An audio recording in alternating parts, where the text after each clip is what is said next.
Scares us just thinking about it. When you hear it, you're gonna think we're insane. Try us. Please, from the start.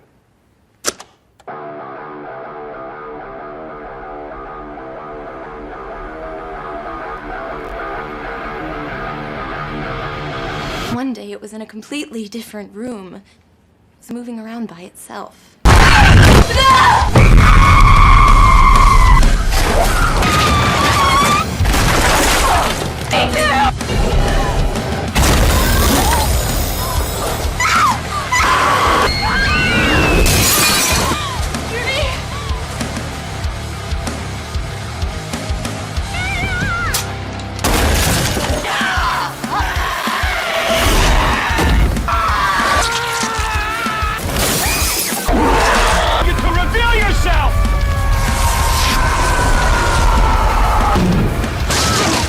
You are, but you leave my wife alone!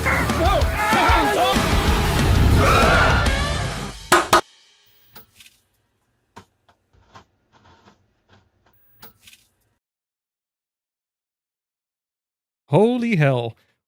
Welcome back, guys, to Cinema Rewind, the channel where we revisit the films that scared us, thrilled us, and rewired the way we watch movies. This week, this is episode 12, and we're stepping back into the haunted halls of one of the most influential horror films of this last decade, the 2013 The Conjuring. My name is GC, the host of Face the Movies. Guys, welcome and thank you so much for being a part of this episode. This is Tuesday night, 9 p.m. Eastern time, so you know what time it is. So excited to be here. And as always, I have my wonderful co-host, Steven from After Hours. He is running a little bit behind, so don't fret because he will be here. Loves it, lives for it, looks forward to it every week, so he should be here soon. But you know what? We got something even cooler, something even better. We've got Jordan from the Movie Den. And of course, we have an amazing guest. Guys, you know this face. You've seen me collaborate with him a bunch of times. Sorry, I can't even talk tonight. Jesus, it's been a long day. But we've got Tim from the Dread Broadcast and the Average Reviews. So yeah, let's go ahead and bring them on. And then we're going to go ahead and I'm going to talk a little bit about this movie and get this party started. So we've got Tim. Tim, welcome, brother. Hello. Thank you so much for having me. Dude, absolutely, man. Finally get to have you as a guest. I'm always a guest on your stuff. So I'm like, yes, man, finally we get to hang out. Yeah, you've been on every episode of the Dread Broadcast so far. And dude, I love this because even though we recorded an episode for The Average, it still hasn't aired. So this is going to beat that one. Dude, even though... I'm so damn excited for that, man. I can't wait to watch that episode. I love that movie so much. So I'm not going to spoil it, but... The Halloween series is going to be fun. So keep your eye out for that. We collaborated for a Halloween episode. So, dude, hell yeah. And then obviously we have, look at this face. This is the face of YouTube right here. Jordan. What's going on, guys? What's up, brother? And then obviously, like I said, guys, Steven will be here soon. Right now he's here in spirit, filling up the little right side where Jordan is, but he'll be here soon. And like I mentioned, we're on episode 12 already, guys. Thank you so much for getting us this far and for tuning in, hanging out with us. We are talking about The Conjuring, and this is a movie that's directed by James Wan. The Conjuring revitalizes the supernatural horror genre. gave us Ed and Lorraine Warren on the big screen, and launched one of the biggest modern horror franchises. But 10 years later, does it still hold up the same power it had when it first hit theaters, or are we kind of pretty much burned out from it? So that's what we're here to talk about. Also celebrate the new release, The Conjuring Last Rite, which I think comes out next week. So Yep. pretty excited about that. Looking forward to it. Now, let's jump in some icebreakers. I know on the last episode, that was a lot of fun. And I know Aaron really enjoyed it. So I figured it's like, you know what? Let's do it. Let's keep doing it until we get tired of it or somebody complains and they're like, dude, it's stupid. We're tuning out. But I'm going to give you guys the option. Do you want to do a serious icebreaker or do you want to do a fun one? Start fun, go serious. Okay, let's do it. Yeah. If you had to spend one night at the Perron family house with 3 items, which is what 3 items would you bring with you if you had to spend a night there? Tim, you go first. All right. Immediately, my mind jumps to like, oh, bring a cross, holy water, whatever. And I'm like, no, all that did was piss the spirit off. So I'm thinking like a sleeping bag, a pillow, like stuff to just get in there, stay low to the ground, try to avoid any kind of confrontation, any kind of conflict, period. I'm not going to come in with the rosary and the crosses and just make things mad right away. This is not my style. I'll sit there, have a little sleepover in the living room, and hope I experience some stuff, but don't make anything super mad at me. Yeah. Try not to move too much. Yeah. What about you, Jordan? What do you pack? What 3 things are you packing with you, man? Well, I can tell you right now would be a Bible because I ain't messing with that stuff. That's some scary stuff, man. What else, dude? What else would I pack? Probably pack a snack. There we go. That's a good choice. Maybe some hot Cheetos or something, Oh. get me through the night. And then I would bring a cell phone so I can call an Uber to get the heck out of there. To stay somewhere. So, Dude, just say screw it, man. I'm getting the hell out I'm of done. here. I'm not doing this. I'm right there with you guys. I think for sure I'd definitely have a cell phone fully charged. I'd have a cross of some kind, maybe the Bible, or just have, if I could get holy water. Fun fact, I am actually an ordained minister. So I would, that gives me the opportunity to, from what I read, again, I did this years ago, one of those online classes, or courses or whatever. It took me like 5 minutes, but apparently I could bless water. So I would just be standing near faucets in like a bucket and just keep throwing it everywhere, just covering myself in it. Just go at the water. Just go straight to the water pipes and just just start do it touching that way. them. So just every water that's in the house is your gold. Just turn the sink on. Start chugging a bunch of liquids and just blessing them as I'm freaking drinking them. And then, all right, so we got the fun one, and let's go for the serious one. Do you think supernatural horror is scarier when it's based on a true story, or does that label not matter to you?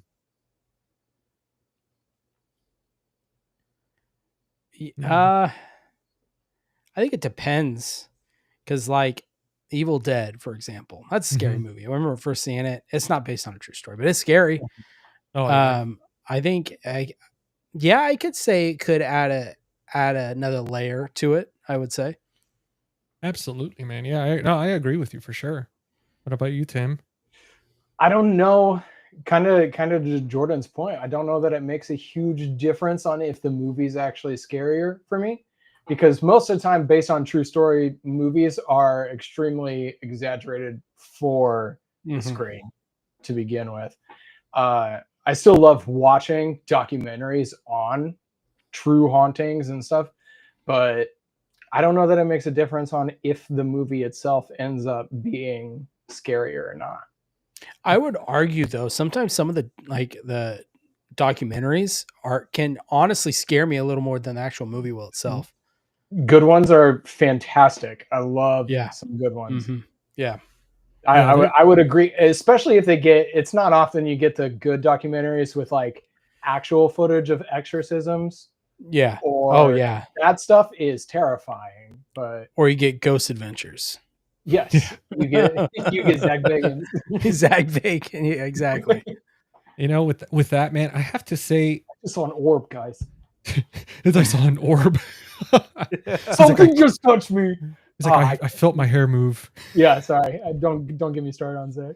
No, dude. Listen, man. Like I think for me, it's both. I love the imagination that people create with these fictitious movies, but then every once in a while, these because when it says based on a true story, it's like I think to Jordan's point, to your point, Tim, that when they say that, it's so damn exaggerated. Especially watching something like, for example, I was watching Annabelle the day before yesterday. It's been a long time since I've seen it. To me, compared to the original, like the movies before that, were not as scary as Annabelle, just because of like the type of stuff I was seeing. I was like, holy hell, like this is this one was pretty intense. And even though I knew probably like 80% of it was exaggerated, I think if that movie was based on a true story, because I know the doll exists, but I don't know if that storyline with the baby and the people, and I know the Manson family, all that was real, obviously, but I don't know if they use that facts to kind of create this story for the movie or not. But definitely, it was creepy as hell. But what I think these movies have the best of is in the end of it, when they show the actual audio and the footage. That's the scary part to me. The entire movie's like, oh, okay, this is kind of creepy, until they show the kid screaming or something. I'm like, holy shit. But yeah, that's it. Just, I guess it really depends on the story and whatnot. But I think my favorite based on a true story film isn't even paranormal. Which one is it? The Strangers. Oh yeah, that's Strangers. Oh yeah, that movie is it's crazy because it's just a terrible ending, and you know how it ends. Yeah. And you're just it's watching. A brutal watch. Yeah, you're just watching two people just like blindly walking to their death, and you can't do anything about it. Yep. I think that movie gets under my skin in like the best ways.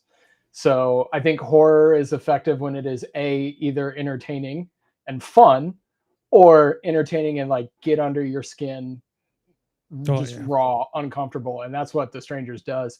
Do you guys know the story that's based on? No, I've heard. So I did a series not too long ago. I haven't done it in a while, where I do horror movies based on true stories, and that was one of them. And there's been some it seems like some conflicting.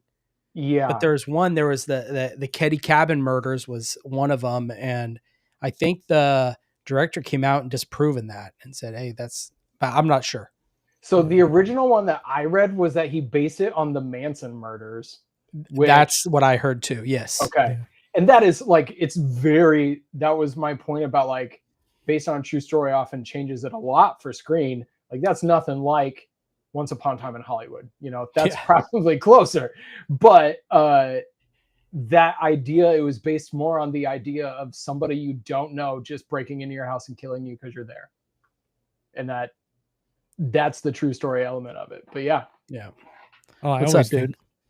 What's up, Steven? The other Steven. And then Alexander said hi earlier. Hey, Alexander, as always, thank you so much. Tuning in, supporting us as always. And Alexander was actually saying, Jordan, you might be pleased. Just saw Halloween 5 the other day. Not me, but nice. Yeah. What did you think? Love Tina. Who is Tina?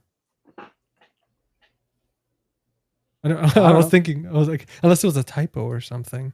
Wait, I don't know. Alexander did say, last side Conjuring There's terrified me the best way. Oh, yeah. That must have been an experience.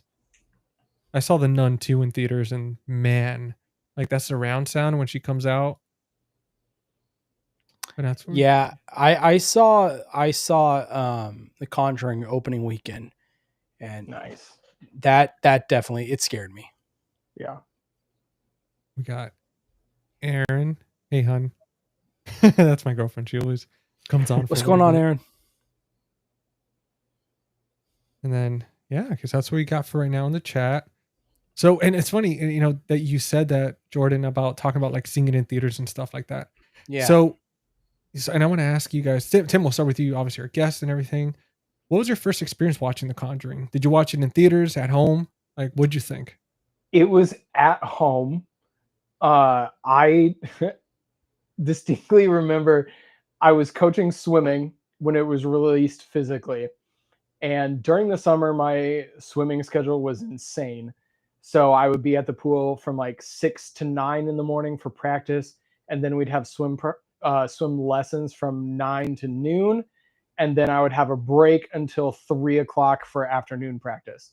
And so I set up in a classroom that was off the pool that had a projector and a screen and everything. Oh, And I had brought a futon into that classroom for the summer way before, but I brought in the DVD of The Conjuring and watched it between practices, turned out all the lights in that classroom and watched it up on a projector in the classroom.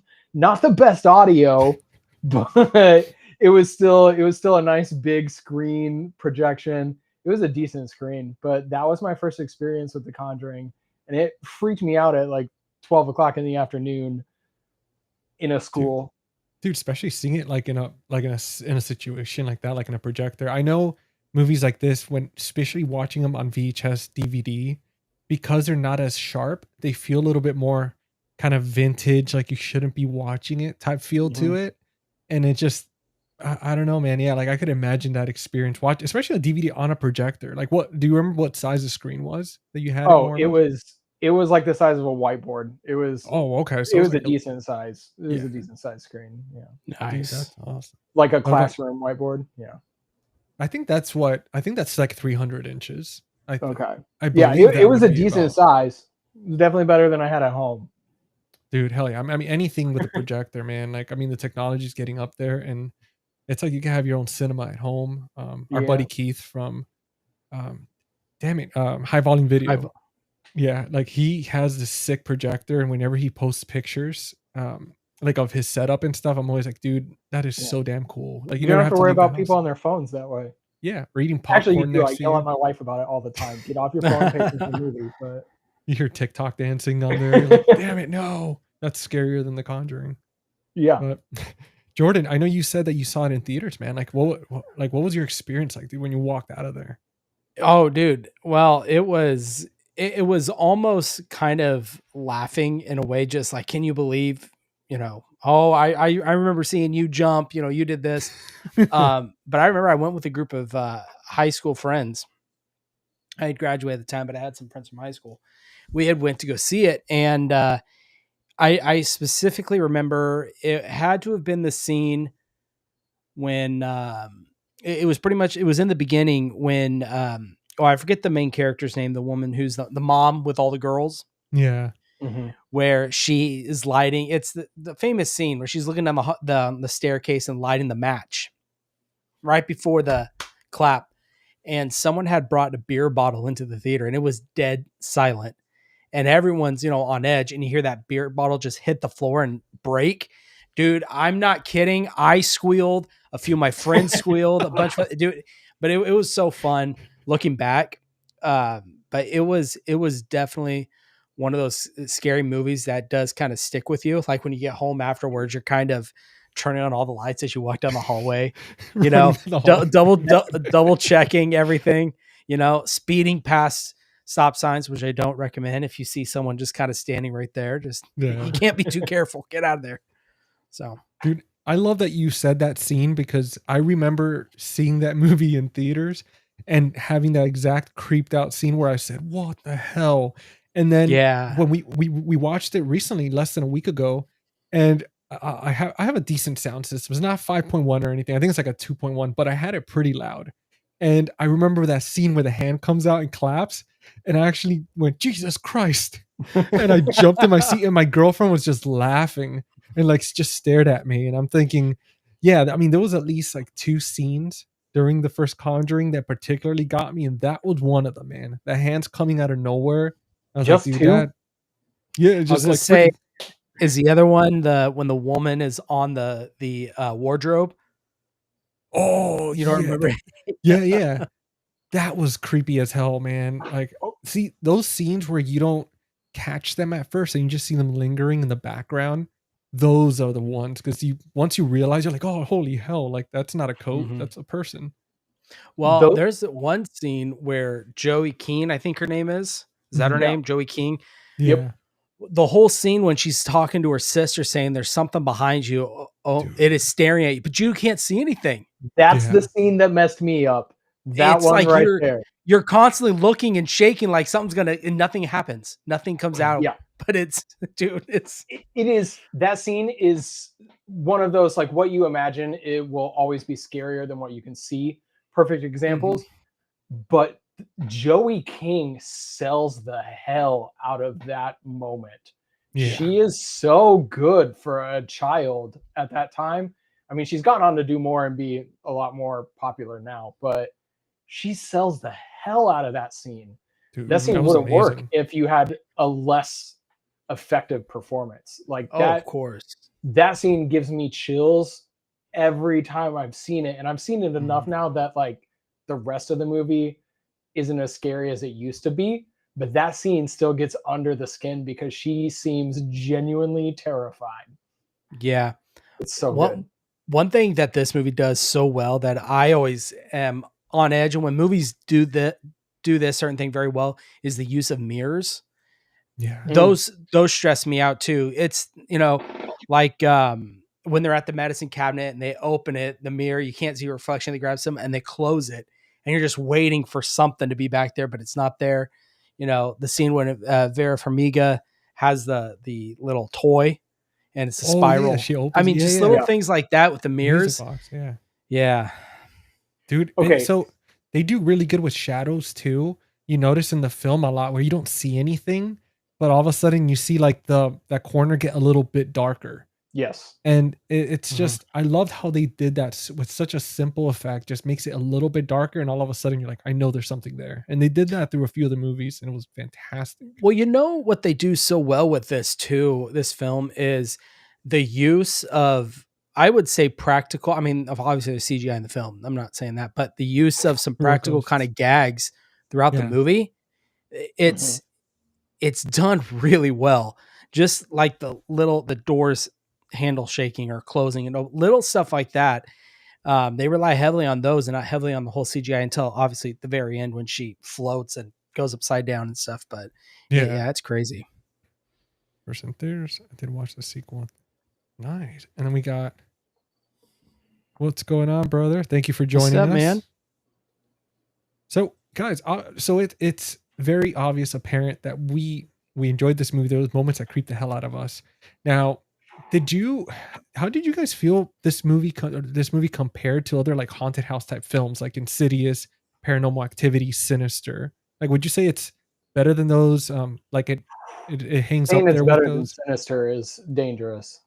I know, man. It's like, a hard one because they're both so good. They're both so good. Yeah. My hot take is I don't like Insidious. Interesting. Okay. I saw that one in theater. I had an experience with that one in theater, like similar to what you're talking about in The Conjuring. That was awesome. Where the crowd's reacting. And I remember thinking the Insidious was so scary first time I saw it. And then I watched it again a couple years ago and I was just like, no, this isn't the same movie I remember it being. But I see a lot of James Wan's growth from that movie to The Conjuring. Yeah. I see a lot of the tricks he used in that one perfected in The Conjuring. Like, he tried a lot of things in Insidious, and it works in Insidious for a PG-13 scare. And then he just figured out how to nail it and bring it home with the Conjuring series. So I think The Conjuring stands above those. I can rewatch The Conjuring, even though it's like the scare that I felt the first time watching it has kind of worn off after so many watches, but there are still moments that give me chills, even though it's not on the edge of my seat like I used to be. So you're saying you like it more than Sinister, then, or no? They're both up there together. Insidious. Like, I should have been talking about Insidious, not Sinister. Okay, yeah, because I was gonna say, dude, Sinister to me, Ethan Hawke cannot go wrong. Oh, Sinister still is super effective and chilling. So yeah, I think for me, The Conjuring is the top dog of all those that you mentioned. Yeah. I would put Paranormal Activity. I respect the film a lot because I think personally love found footage, so I do love the film. But it's Insidious. I wonder sometimes if he was, yes, you could tell that he did perfect all of his stuff, took what he learned from Insidious and threw it into The Conjuring. But I wonder if it was, if he was able to get an R out of the film and not stuck with the PG-13, how much different or it was, would he be able to do, would the scares be more effective? I guess what I'm trying to say, if he was able to get an R rating out of that film. I mean, That's we'll true. never know. It's just a speculation, of course. Yeah. Jordan, by the way, man, I don't know if you noticed, but Poppin' Fresh came in. What's up, brother? How's it going? Oh, what's up, man? Hooked it up with a super chat. And he said, "Hi, gents. Jordan, I pre-ordered Bambi the Reckoning, Angel's Egg, and Lake Mungo on Umbrella Entertainment. Have a show, gents." Thank you so much, brother, for always stopping by and your generosity. Really appreciate that. The Lake Mungo from Umbrella looks incredible. It does, I'm man. so it has excited. like 3 books. 3 books. Yeah. So I am looking forward to, I do want to pre-order that, but also, I don't know anything about Angel's Egg. I know they had talked about it, but also Bambi the Reckoning, just because I like their storybook stuff they've been doing. So that's awesome. Seen a lot about Bambi's Reckoning. I'm gonna have to check that one out. Yeah. Now, I think for me, guys, I do want to say, as far as for comparing the films, man, it's hard because, especially after watching the Conjuring, like, it's up there. I think for me, Sinister, like, they're just, man, like, I've never seen anything that Ethan Hawke hasn't done that's not good in my book, and that movie creeps me the hell out. So I think those two are up there, and then for me, I would say third is like Insidious, and then Paranormal Activity, because I haven't seen Paranormal Activity since it first came out, and I haven't seen many of the other movies, so I would have to do a rewatch. But I would say for sure it's up there, Conjuring and Sinister. I think I have a hard time categorizing it a little bit because I see the comparisons with Insidious for sure. Yeah. But like, it's not just a haunted house movie. It's not just a demon possession movie. It's a little bit of both. And that kind of fits.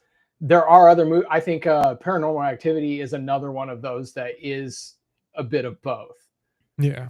But outside of that, I think this kind of kicked off that kind of, I don't know, it popularized this genre of haunted house films where there is a specific ghost or spirit that we know about instead of it just being a spooky house. Yeah, no, it's true. I mean, it's definitely it just goes, so much more goes into it. And I always feel like I would even get confused because my girlfriend, I think it was yesterday, she was asking me about Insidious. She was like, "Oh, isn't that part of the Conjuring universe?" And I was like, "Oh, I could see why you would think that, because it's the storyline is like you have somebody there that helps them, just like you have the Warrens and everything, and it's just so it could easily get confused between the two." Well, yeah, I mean, visually they look very similar. Yeah, Patrick Wilson's in both, so yeah, it's yeah, very that's another easily thing, confused. Yeah. Just Darth Maul's only in one of them. Right. Poppin' Fresh again. Thank you, brother. Man, thank you so much. You're awesome. Thank you for stopping by. Yeah, man. It's always the coolest dude. He always comes by, so generous. And I mean, we always say, man, it's so awesome to see familiar faces and people just showing up and hanging out with us on a Tuesday night. We're almost halfway through the week, so hope you guys enjoy these shows and have fun with us.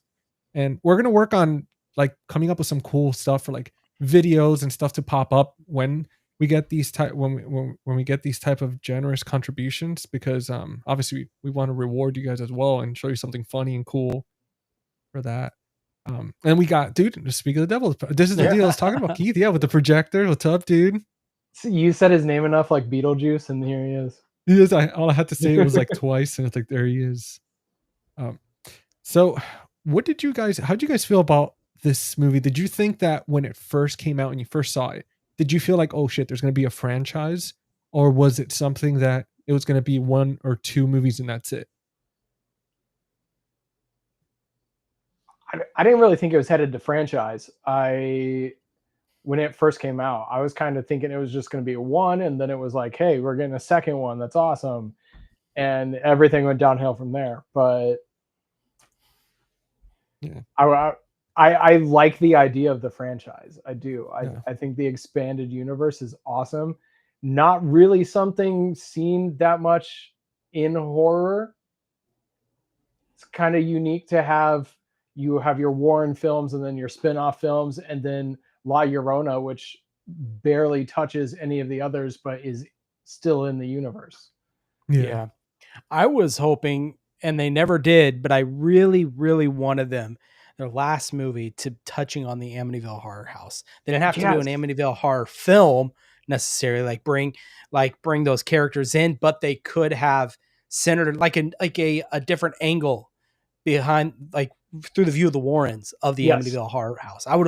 That's how they should have ended the franchise, I think. That I totally agree. I think that would have blown up the box office because I like the Amityville horror movie, but it's not the Conjuring level of film.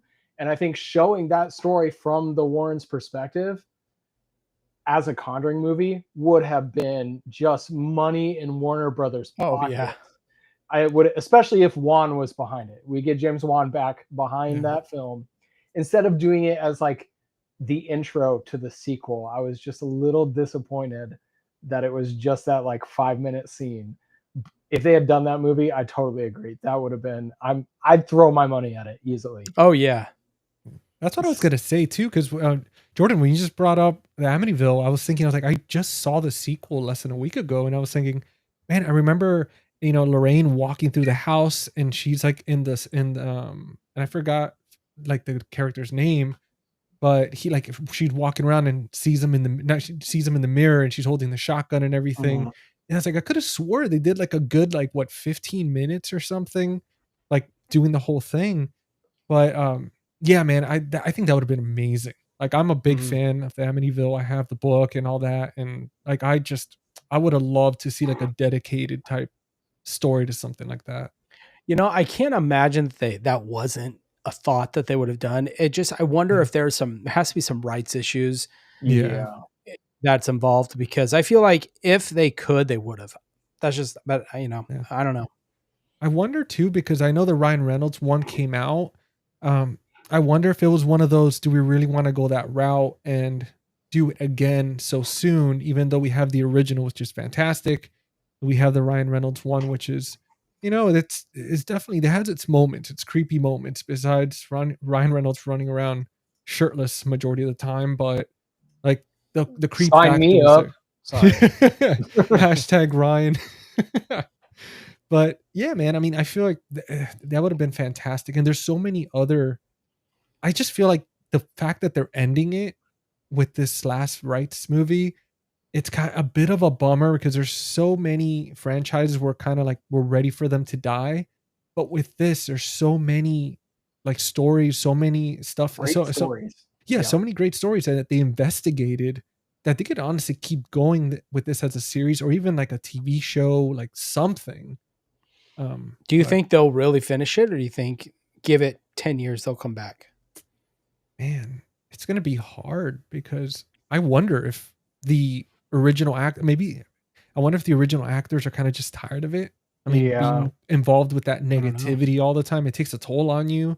Especially but I hope something happens and this movie does so well that they decide to maybe branch off to more of those kind of Annabelle type stories where maybe there's something else lurking. I still wanted the Crooked Man from. I was just going to bring him up. Yeah. I loved the Crooked Man, and they were like, we're working on it. And then 10 years later, we still don't have a Crooked Man. But when I saw that was like Slender Man type.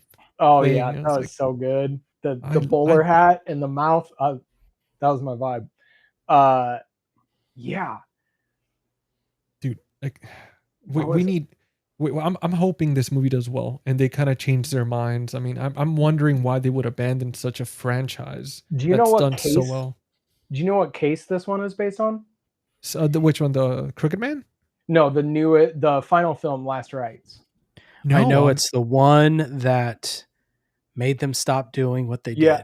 I don't know. See, I'm nervous because the trailer didn't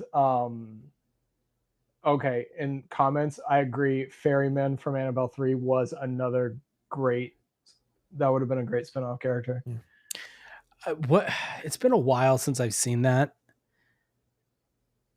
I It- I I'm one of the few that likes Annabelle 3 more than the other two movies. Was Annabelle 3 the one where it centers around their daughter in the house? Yes. And she Yes. has like a sleepover. I saw There's that a one time babysitter. on streaming. Yeah. See, I really enjoyed that one because it was fun. It had some good creepy moments, but it was a fun movie. Kind of seeing it all from the daughter's perspective, living inside this house with creepy objects. There were some good scenes, and I agree. Ferryman was definitely a standout because you just hear the coins drop and roll across the floor, and that led to some great moments. But I was curious about Last Rites,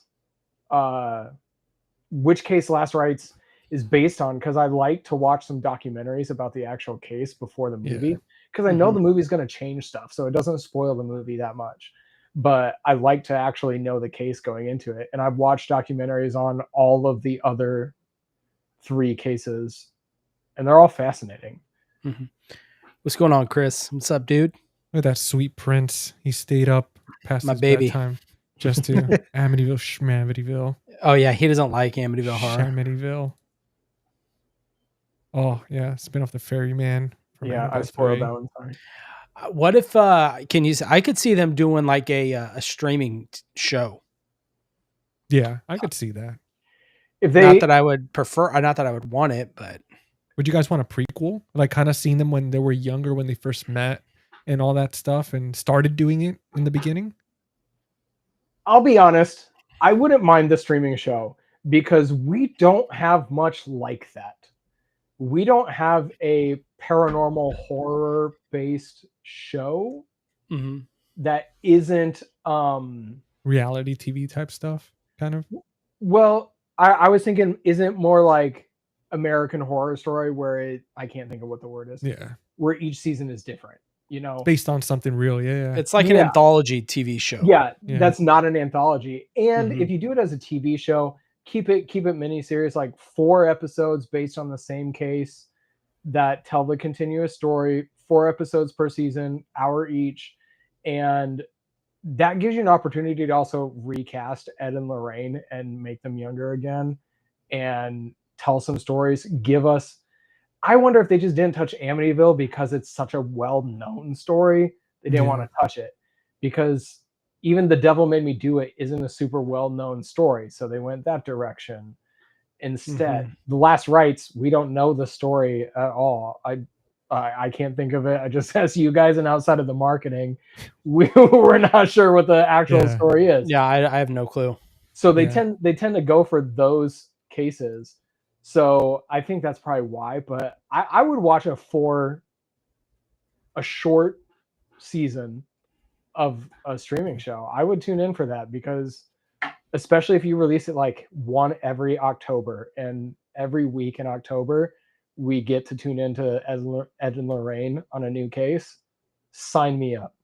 Dude, absolutely, man. Like I wish they would do something like that, kind of, change things around a little bit. And I did want to touch on what you said about that movie, The Devil Made Me Do It. So saw that one recently as well. Did a little bit of a binge. Every day I picked the movie, watched it. And man, I want to say that there's a scene in that film where before the guy becomes possessed, where he's at that animal shelter house and he's fixing the guy's radio, the owner of the shelter.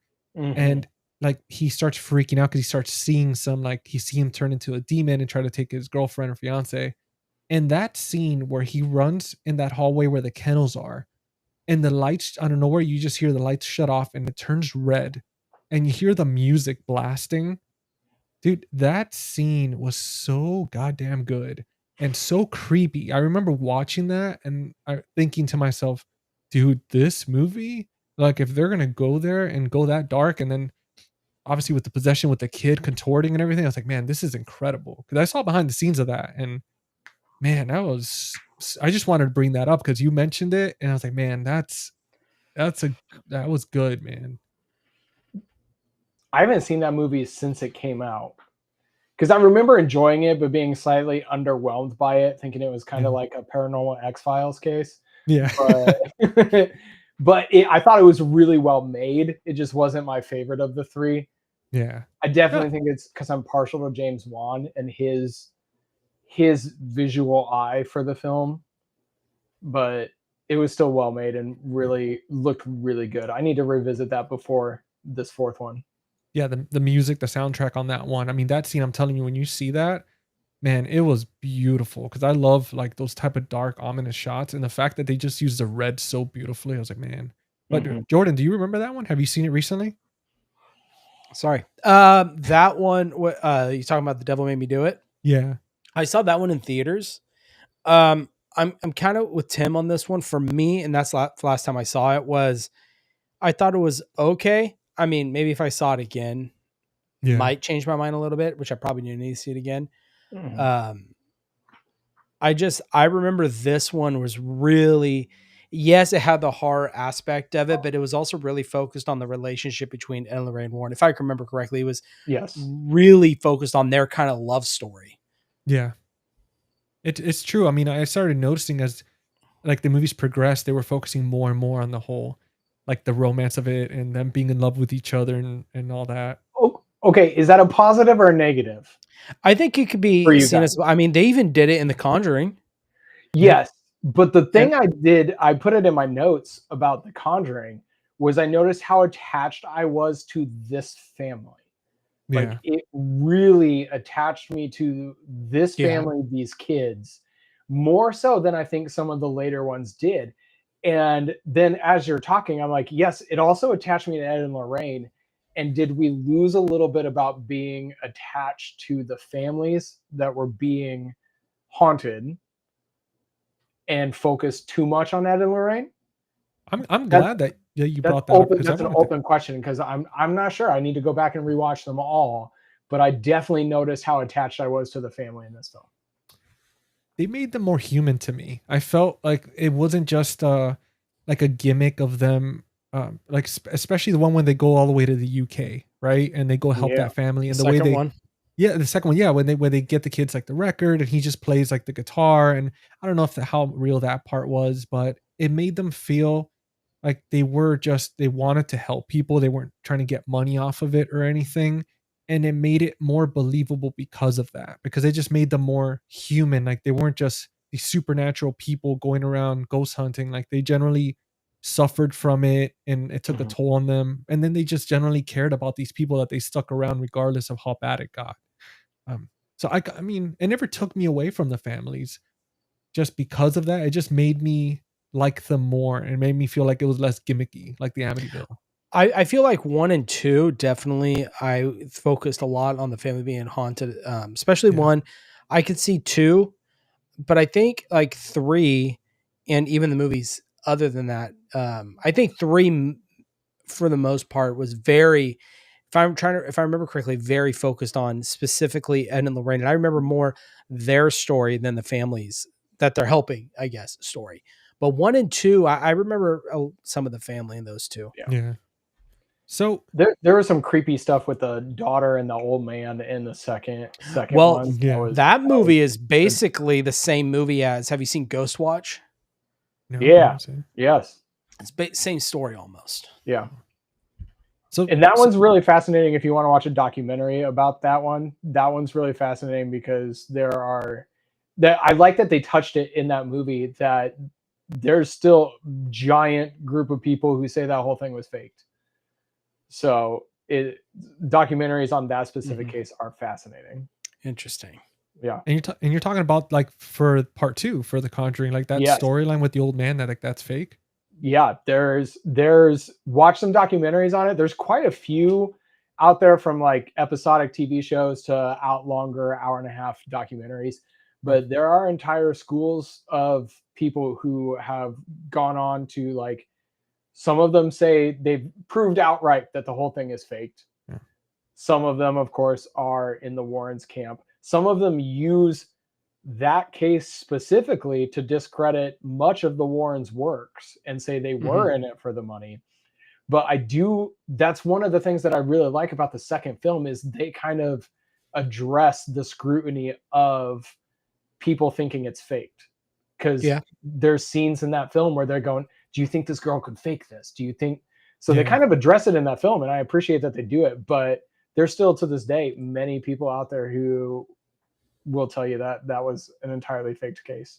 Especially the footage when they show her like breaking the plates and everything. If you guys remember, like then the lady comes and she's like, look, I have like hidden camera showing her doing all this stuff. And then I remember thinking, I was like, damn, but something fell off until she said, she's like, oh, I had to do that because they said they were going to kill my family and stuff. That was in The Conjuring too. Yeah, with the when they go, with the little girl. I've seen Ghost Watch since like more recently, so I thought you were talking about that's literally what happens in Ghost Watch. I'm not like it is in lockstep with that film. I'm pretty sure. Is Ghost Watch based on the same case? I think it is. Yeah. It has to make sense. Speaking of, he is no longer a lingering spirit, but he's actually here incarnate. And we've got Steven from After Hours. Hey, there he is. What's up, guys? Dude, did you guys coordinate always outfits? On the grind? What a intro. Dude, I was saying, I was like, you're here in spirit, right on the right there next to Jordan. And all of a sudden I was like, oh, speaking of him, look at, there he is. The Warrens brought me back. There we go. Which is impressive because they're gone. Yeah, that's true. Listen. Dude, you made it right on time, man. We're just getting into like the storylines, the characters. Oh, awesome. So, okay. Yeah, so you didn't miss anything crazy. We just did the icebreaker.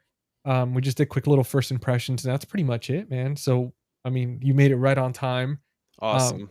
But Steven, now that you're here with us, we're going to do a quick little rewind as we do here.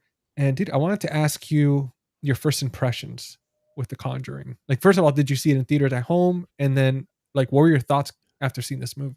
So I actually saw this movie back when I was up at school. So I just remember at the time I went to the movie theater to go check it out, and there was no one that was there for the weekend. Like none of my roommates at the time were there, and I went to the movies, had a blast seeing it, and then it was like after that point, letting it sit with you, and you're all by yourself in this townhouse. I was like, oh, I think this was a really bad idea.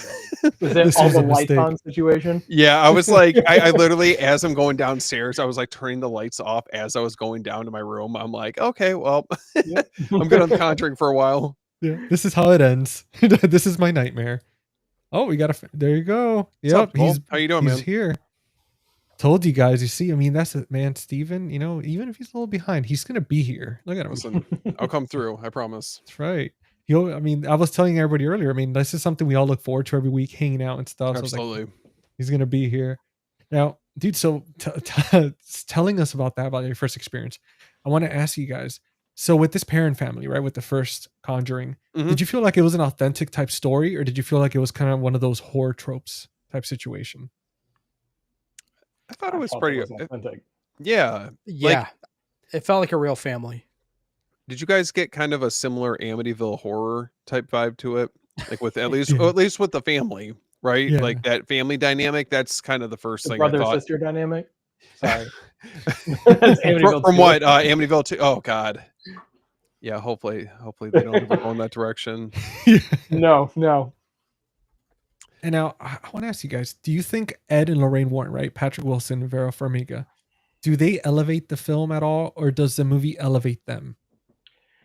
Ooh, that's a tough question. I think they're fantastic. I do think they're fantastic. But I will say, like I said a couple minutes ago, I noticed how attached I was to the family in this film. Yeah. And I think the family in this film is part of what makes this specific one so good. Yeah. Is the surrounding cast. Because if we didn't have additional movies with Ed and Lorraine, I might phrase that differently, but I do think the supporting cast of this film elevates this film. I think it does. I think that the family, becoming a little bit more like you feel like it's like a little bit more intimate with getting to know the family dynamic that they have, and obviously like the Warrens come in to the picture, and kind of what that dynamic looks like amongst the Warrens and the family itself. But yeah, I think for this one, the character development feels probably the strongest out of all of them across the board. Mhm. I would have to agree. And I was just thinking, I mean, you can easily, I could see, let's say the first movie happened, you could easily make sequels of the film following that family, Mhm. sequel movies following the family, if anything else happens to them, just as you could the Warrens. So that's why I think the family is so important to this movie, and they do a really good job at making the audience feel for them, understand them, feel like Mhm. they're a part of the family watching it. So I love what Jordan's saying. I actually put that in my notes. One of the things James Wan does so well in this film, in all of his films, he's excellent with the camera, with camera movement, and using the camera to tell a story in ways a lot of directors don't. But I wrote in my notes, I said, there is so much camera movement in this movie. It's amazing. Mm-hmm. Just instead of static shots, he'll just pan a little bit. And it gives the viewer the sense that you are there. You are peering around corners and wandering down the halls with these characters. Mm-hmm. So it also gives the film a sense of forward movement and avoids feeling like a set at any point. And I think that goes to what we're talking about kind of elevating that family dynamic and making it feel authentic. Is his choice of camera movement in there, I think, lends authenticity to the set that they're on. Mm-hmm. His choice to move fully around that set makes it feel like a real home, as opposed to you shot this on a soundstage. It feels very immersive, like Yes. the way that he directs, and there's certain editing choices, the cinematography decisions that are made throughout this movie. It definitely feels like almost like the house itself becomes its own entity. You know, you're like trapped, like once they actually, you know, you get further into the movie, but they feel like they're it's almost like claustrophobic feeling, you know. Yeah, I noticed that, and Tim, you made a good point. Yeah, there's a scene, and I was watching before we started this, and I did make a point and noticed it. It's a scene where the little girl's playing in that, basically playing with the character of Rory, and you see the POV shot of her walking down the hallway, turning that corner and revealing that she's talking to someone, but it's a first person shot. Well, it's little things like that. There's a lot of cool little side pans, little dolly shots. It's very, very cool. Yeah, I when love she, that. Go ahead, GZ. Oh no, I was gonna say when she goes upstairs and you see the camera kind of panning and it's like looking at the Warrens downstairs. Mhm. That one scene, dude. I mean, that's fantastic. And to what Steven was saying earlier too, as far as for making it feel claustrophobic, I mean, even to the point where you feel like the house is almost breathing. Like in Mhm. certain scenes, it's like it just has that like wah type feeling. And Yeah. I mean, dude, and those close-up shots, they get so intimate, like especially when they're crying or freaking out. I mean, it's incredible, man.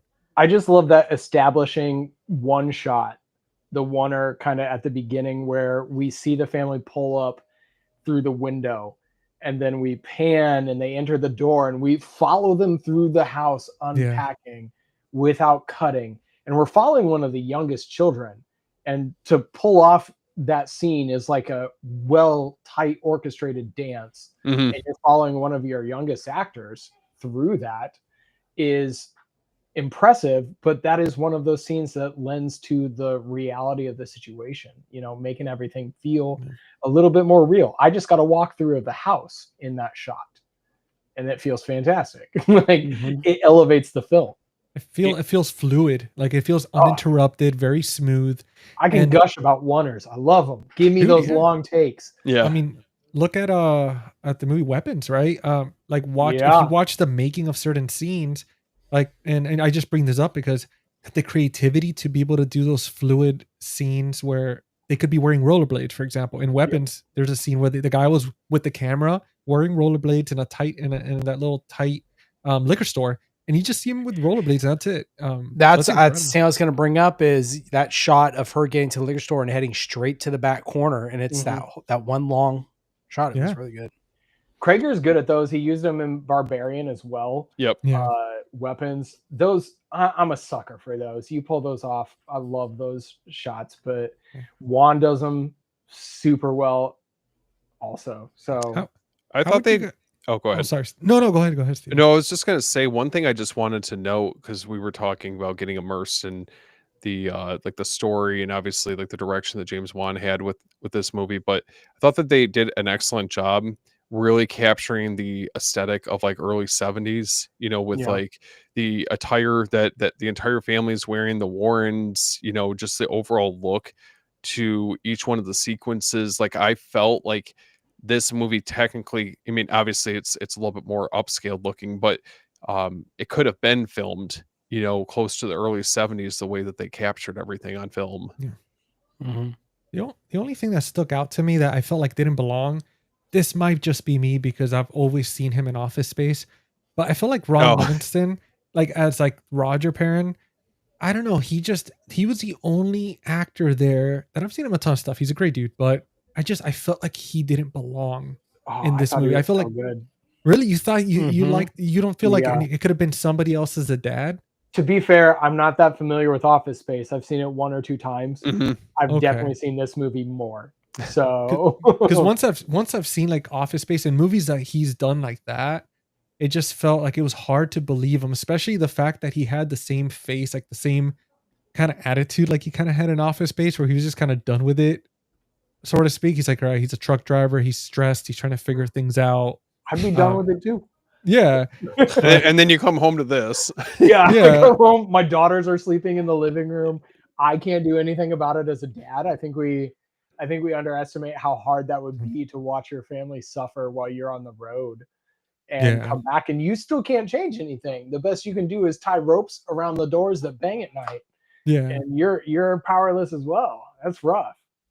No, it is. It's true, man. It's such a tricky situation. I mean, it's crazy to me that, I mean, obviously they explain how they stay there because they have all their money tied into this house.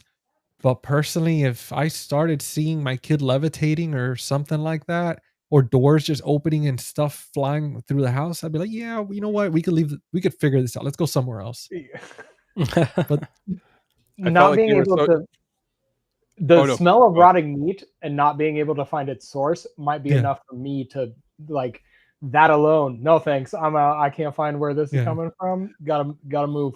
I love that in this movie in Amityville Horror, like I don't know what type of money they have tied up in either of these houses, but I'm like, at some point, I think you guys, like both of these families, kind of have to draw the line and just be like, look, I don't think this needs to be like a mutual parting. Just cut their losses. Just say, you know what? Like I'm good. I guess I'm writing this off as a loss. I'll be happy if I can make my money back. Let's go. We're out.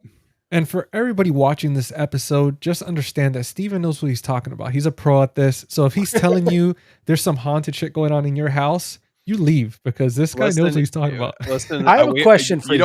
You don't have to disclose it. That's all I'll say. That's what I was just going to ask. So in your state, are you required to disclose that the house is haunted? It's haunted. It's just it's the condition of the home during the time that someone lived in it. I'm talking. Well, I can tell you right now, I would not live in that state for that very reason. Oh my God. I rented a haunted house for about 3 years. What? No, I'm good. It was wild.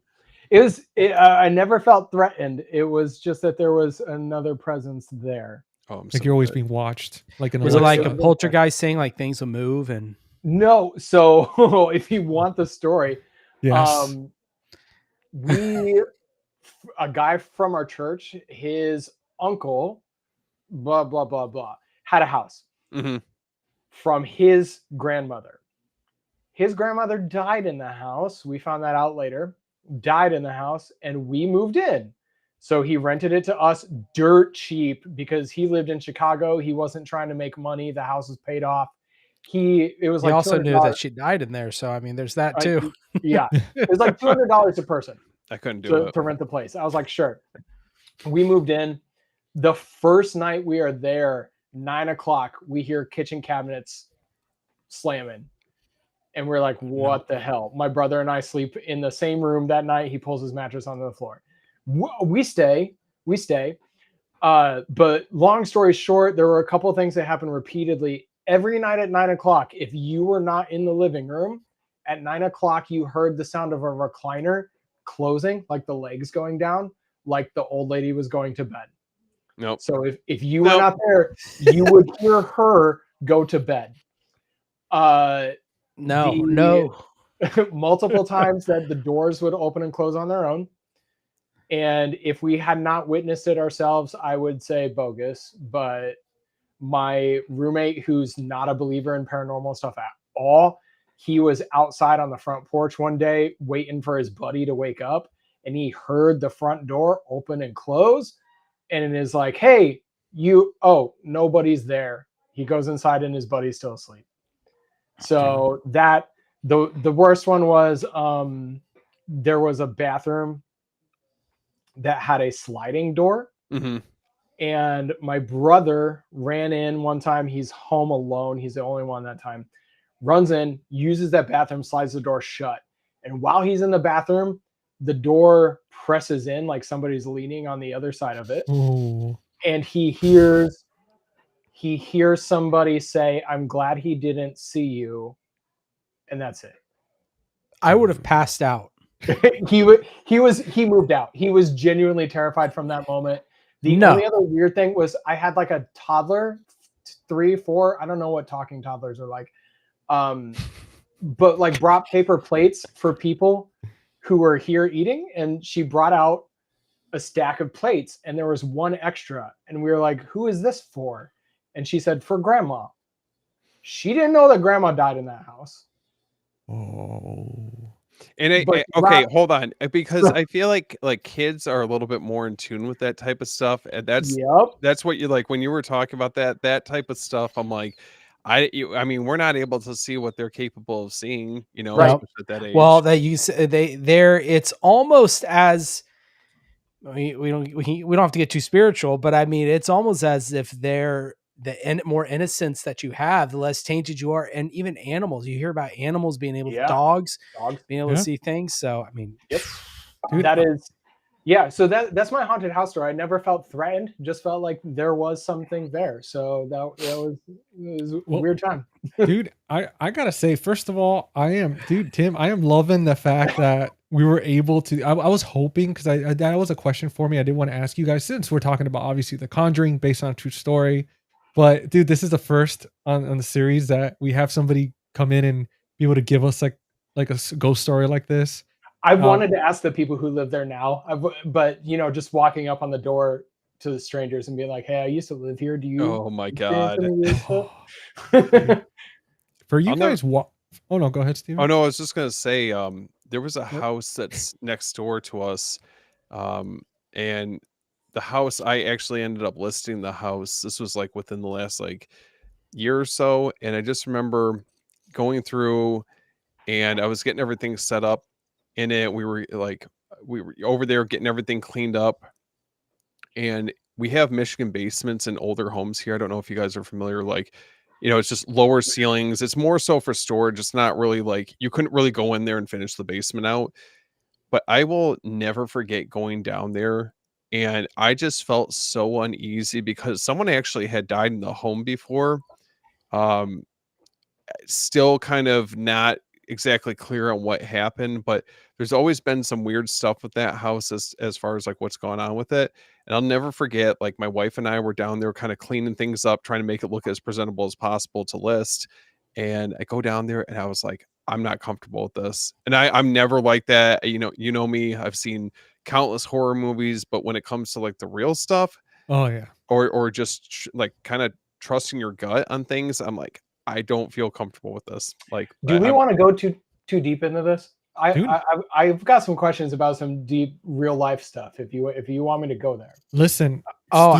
Steven was running a little behind, so we're gonna make it up to him, and we're gonna go there, guys. If you're watching this, comment if you're enjoying this. Let us know your ghost stories. And we actually summoned someone that's big into the horror and spooky. What's up, Aaron? Thank you so much. Aaron. What's up, dude? Thanks for he was hanging our out. previous guest, so came to say hi and hang out. But yeah, dude, Tim, let's go there. Okay, I'm curious now. All right. For anybody who's paid attention to my show, I'm a Christian. I believe that the spiritual world is a real thing. It affects us daily more than we realize.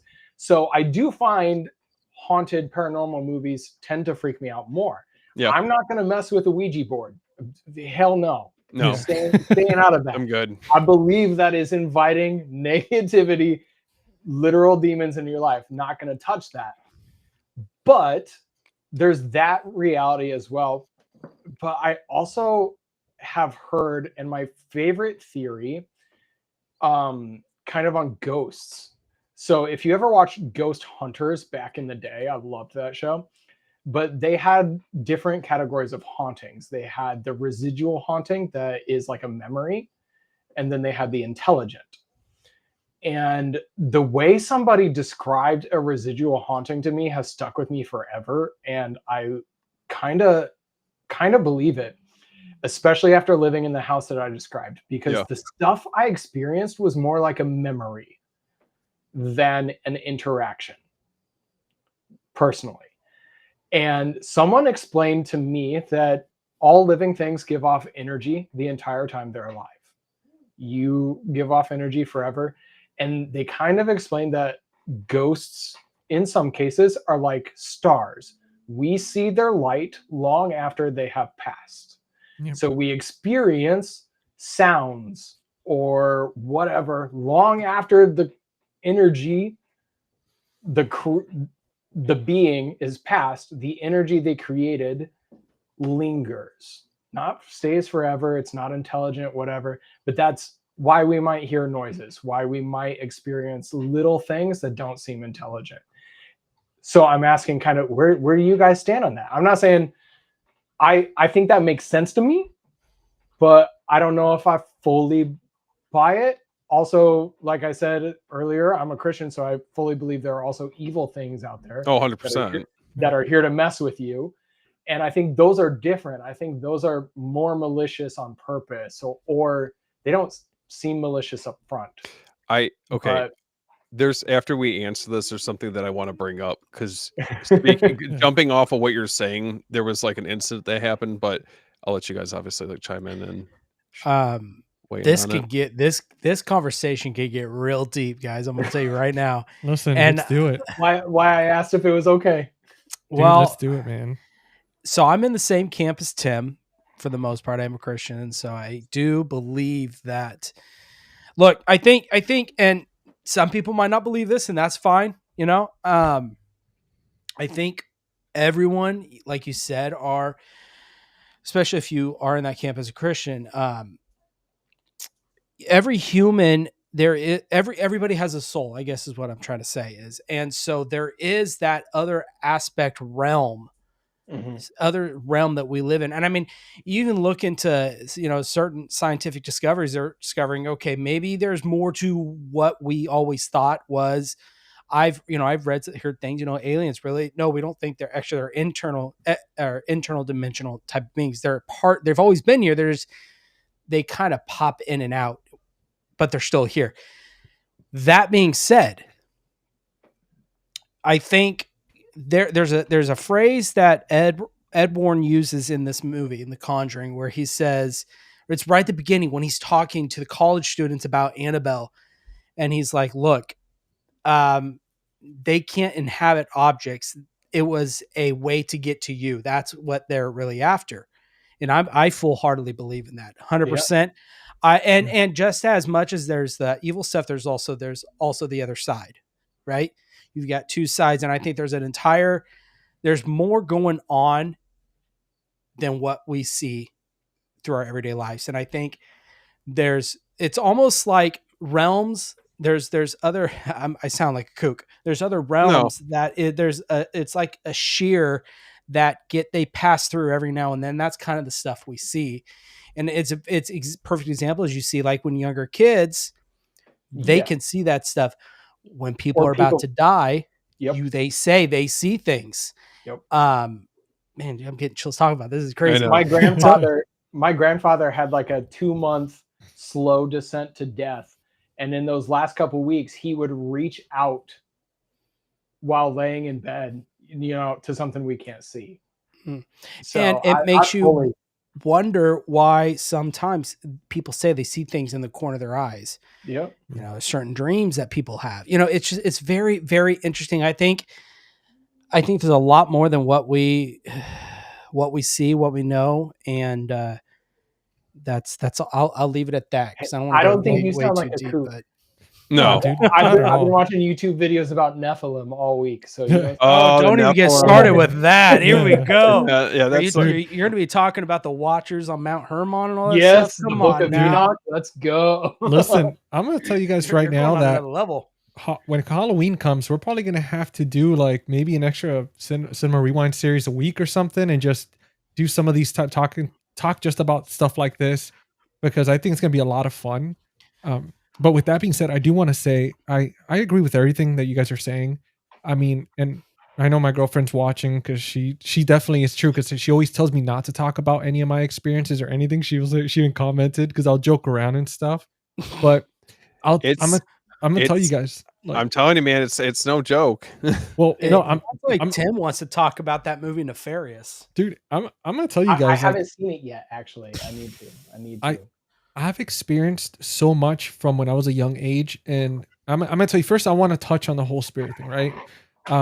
The whole obviously we know with science, energy cannot be destroyed, right? It could be passed to like transferred, but it cannot be destroyed. It could just be. I mean, I even think they say that you can create it, pass it, but you cannot get rid of it. With that being said, they've done studies where they've had, let's say, like this bottle here, right? This bottle. We could even say itself the Conjuring Blu-ray. And whatever I'm saying and I'm talking about, that like that energy where you were saying, Tim, with like vocal and stuff like that, it sticks to objects, right? For a short time. So then what could happen? Well, they actually tested this on us on I think it was like a can of soda, where the people were talking in the room, and then they took that can of soda to a complete different area, and they used this machine to be able to get like the vibration frequency from it. And they were actually in a very faint way, they were able to hear the conversation from that can. And they were saying that this is obviously like technology that the government's had forever. It's not a conspiracy or anything. I mean, this is all science proved. Yeah, stuff like that. But so who's to say cell phones that and Facebook came from? Just saying. Exactly. So there's energy out there that's transferring to everyday objects all the time for a temporary amount of time. But I do want to touch on three different experiences that I've had, and then we'll pass it on to what Steven wanted to mention. So my first experience, I'm gonna start from a young age. I remember living in this apartment. I was a little kid. I was probably like 6 years old at the time, 7 years old. But I remember this vividly because I remember that every night you would hear like a bunch of random banging sounds, right? And this first started, I think, a few weeks into moving into that apartment, where in the morning, and it was just like a horror movie type thing where every cabinet's open, every drawer's open. And it kept happening. And there was always a spoon and a cup, like and a cup of water filled to the brim sitting on the counter. And at the time it was just me, my mother, and someone she was with at the time. And I remember them arguing about it. They were like, "Did you do that?" They're like, "No, I didn't." And then they came and they asked me like, "Did you do this?" And I was a kid, and they were like, asking me like, "Did you do this?" And it kept happening and happening and happening. And I remember after a while, we ended up leaving there, but it just every single night, like clockwork, everything would be open. The cup would be filled with water to the brim, and nobody knew. But it started from there.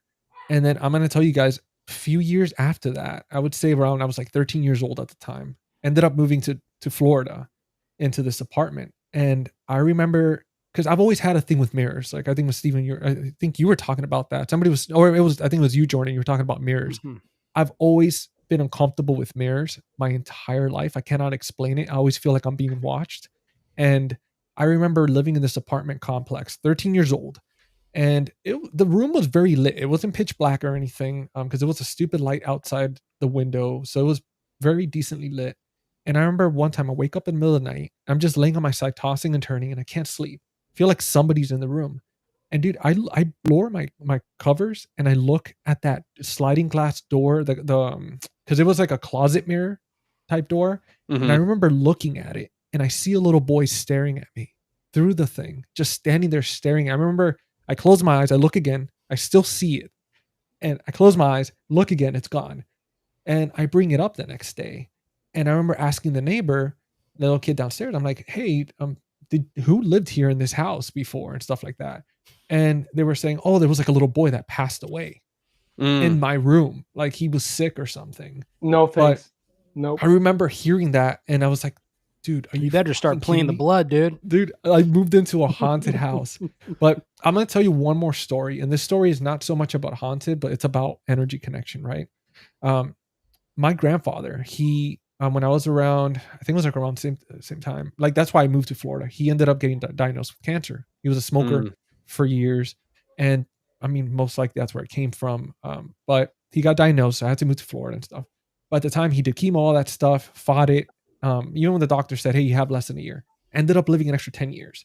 Oh, wow. But dude, I remember it came back again, right? And this is already when I'm in my mid 20s. This was in 2000. I'll tell you right now exactly. It was 2014 when this happened. So my 2014, 2015, my grandfather, he ended up getting cancer again. He didn't tell me anything. He didn't tell me he got sick, nothing like that. So I had no idea. And all of a sudden I started feeling really sick, like violently sick. And I couldn't figure out what was wrong with me. I woke up and just one day I was out of it. I felt like I was literally dying. Went to the doctor, went to the hospital, literally 2 different places. They ran all these blood work, everything. And they were like, there's nothing wrong with you. And I kept telling them, I'm like, look, I'm not having an episode. I'm not having a panic attack. Like I'm generally feel like I'm dying and I cannot explain it. And this happened for exactly a week. Let me tell you guys something. After that week exactly, I get a phone call at 4 a.m. and it was my grandmother. And she tells me, hey, and this was literally on my birthday. Like he passed on my birthday, like in the middle of the night. And I get a call and she's like, hey, your grandfather passed away. Don't worry, he passed peacefully, but he passed away. So just want to let you know if you want to come and say goodbye. Literally, when I found out that morning when I got up, I was no longer feeling sick at all. It's almost like it never happened. And I firmly believe that something was telling me that like it was preparing me to accept it by having me go through what he was feeling for me to understand it and to be able to be like, okay, he's gone to a better place. But man, like we it was insane. talking about The Conjuring and now we're talking about all the weird.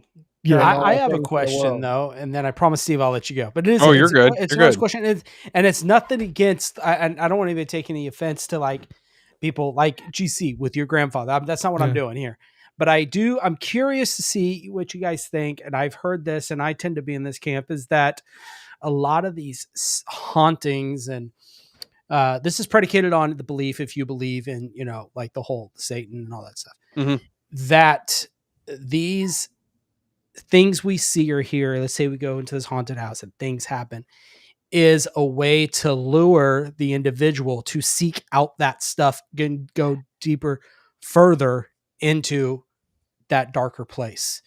It's a way for these spirits to pull you further and further to where you're too far gone. You're lost at that point. Like curiosity killed the cat type situation where it's like maybe. Okay. I think in some instances, I would say absolutely yes. I think in other instances, I think you also have to be able to discern the difference. Well, right. Good discernment.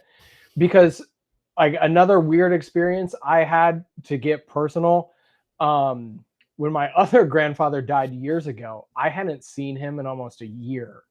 And it was just because I was super busy. I was finishing my degree. I hadn't gotten a chance to see him, and he died in a car accident suddenly. We had no idea. And I felt like the worst because I hadn't taken a weekend off work to go visit him. I just felt it's hard. I felt terrible. And so I like poured out this heartfelt message to him on Facebook. He's dead. I just did it to get it off of my chest. But then I fully believe, because there's no other way to describe it, that I was allowed to see him again in a dream. Because I had this dream where I met my grandfather for dinner, and he told me he knew I was working on my degree. He was proud of me. He understood. the mannerisms of how he would stand and adjust his pants, the way he would chew his food, because he had a very distinct like way to chew his food. Yeah. I believe I was allowed to hear the message I needed to hear, that he wasn't upset with me. He didn't take it personally. You know, I believe that where the bad things also happen, we're also given some good moments. We're also given some moments of light, and it takes that proper spirit of discernment to understand, like, oh, should I maybe get a Ouija board and now contact my grandfather? Well, No. and that's where I was angle Yeah. I was going at, is what you Okay. just said. Yeah. I'm not touching Ouija board. Heck no. Yeah. Well, let me ask you with that dream, because I know that. So if we all look back at our dreams, anytime you interact with somebody, their face is always blurry. So the time that you're actually able to see the person, because I don't know if you noticed this, I've had I went into that. I kind of started studying it for a bit, like lucid dreaming, all that stuff. And it was always something that no matter what, you know who's in the dream, but you can never see their face. But did you, for you, Tim, like, were you able to see your grandpa's like Yes. face completely? I can tell you the restaurant we sat at. I can tell you the booth we sat at. I can tell you what he ordered to eat. Like, it is the most vivid dream I have ever experienced in my life. And that is why I think it was something more than just a dream. I've never had an experience like that before. Never had an experience like that after. I think it is because I was going through such an emotionally tumultuous time of feeling guilty that my grandfather died thinking I didn't care about him. You know, it was rough. And I think I was given a moment. I didn't get to talk to him in the dream. He talked to me. And it was like, I'm proud of you. I know you're working on your degree. Don't worry about it, between bites of food. And that was it. And that was all I needed. And then I was at peace with losing him, you know? Wow. So it's a wild story. We're talking about The Conjuring, and now we're here. So, Well, hey, listen, Steve. I was gonna say we're conjuring stories here, man, too. So, but you do got a question from Beef Cheeks on the Streets. yeah. He says, "Good show, guys. Thank you so much, Beef Cheeks on the Street, for hanging out with us. And it's always great to see that user handle." Absolutely. But yeah, he was asking about. I think you were talking about earlier about a residual haunting. My rental, yeah. I definitely think it was residual. I think it was a loop of that grandma's life that we kind of, GC, you were talking about the objects capturing the energy. Yeah. And I definitely think we were just kind of hearing the residual effects of every night going to bed. You know, Jeopardy's over, close the recliner, head to bed. Yeah. I think that's what that was. I don't think she was there in spirit. I think it was energy. And we do got Aaron sharing a little story. He said he lived on supposedly the most haunted street in Salem, Massachusetts for years, and doing laundry in a basement was very creepy. Avoided turning my back. Dude, anything that has to do with attics or basements, like, I never turn my back, just because I've seen enough horror movies to know that if there is something there, I'd rather not see it. Like, just like Especially a Michigan unsettling. basement. yeah. Larissa, Jordan, your wife. Uh-oh. I didn't even know she was watching. I'm like, great. Now she's gonna not be able to sleep tonight. GC, you're in deep now. Good And luck. And we got Jeff here. What's up, Jeff? Thank you, Hey. buddy, Steve, for joining you were us. gonna share something. Yeah, go ahead, brother. Yeah, so kind of jumping off of like what you guys were talking about earlier. So I kind of wanted to get your feedback on this, or just anyone that's joining us tonight. But so not to obviously get on like a down note, but my dad had passed away back in 2011, right? So fast forward to a number of years later, and my brother, it was seeing someone at the time who was very like, I want to say very in like, I don't want to say in tune with more spiritual stuff, but like kind of more in the know about it, and would seek out like mediums and psychics and things like that. Okay. So she had this encounter where she had gone to some sort of one or the other, and came back and was explaining to, at least with my brother, I kind of heard about it like by word of mouth, that basically what had happened is that in this reading that she had, they had said that my dad had come to her, like whoever the medium was, and basically was saying that, was like, everything is okay. I'm sorry that I left things this way.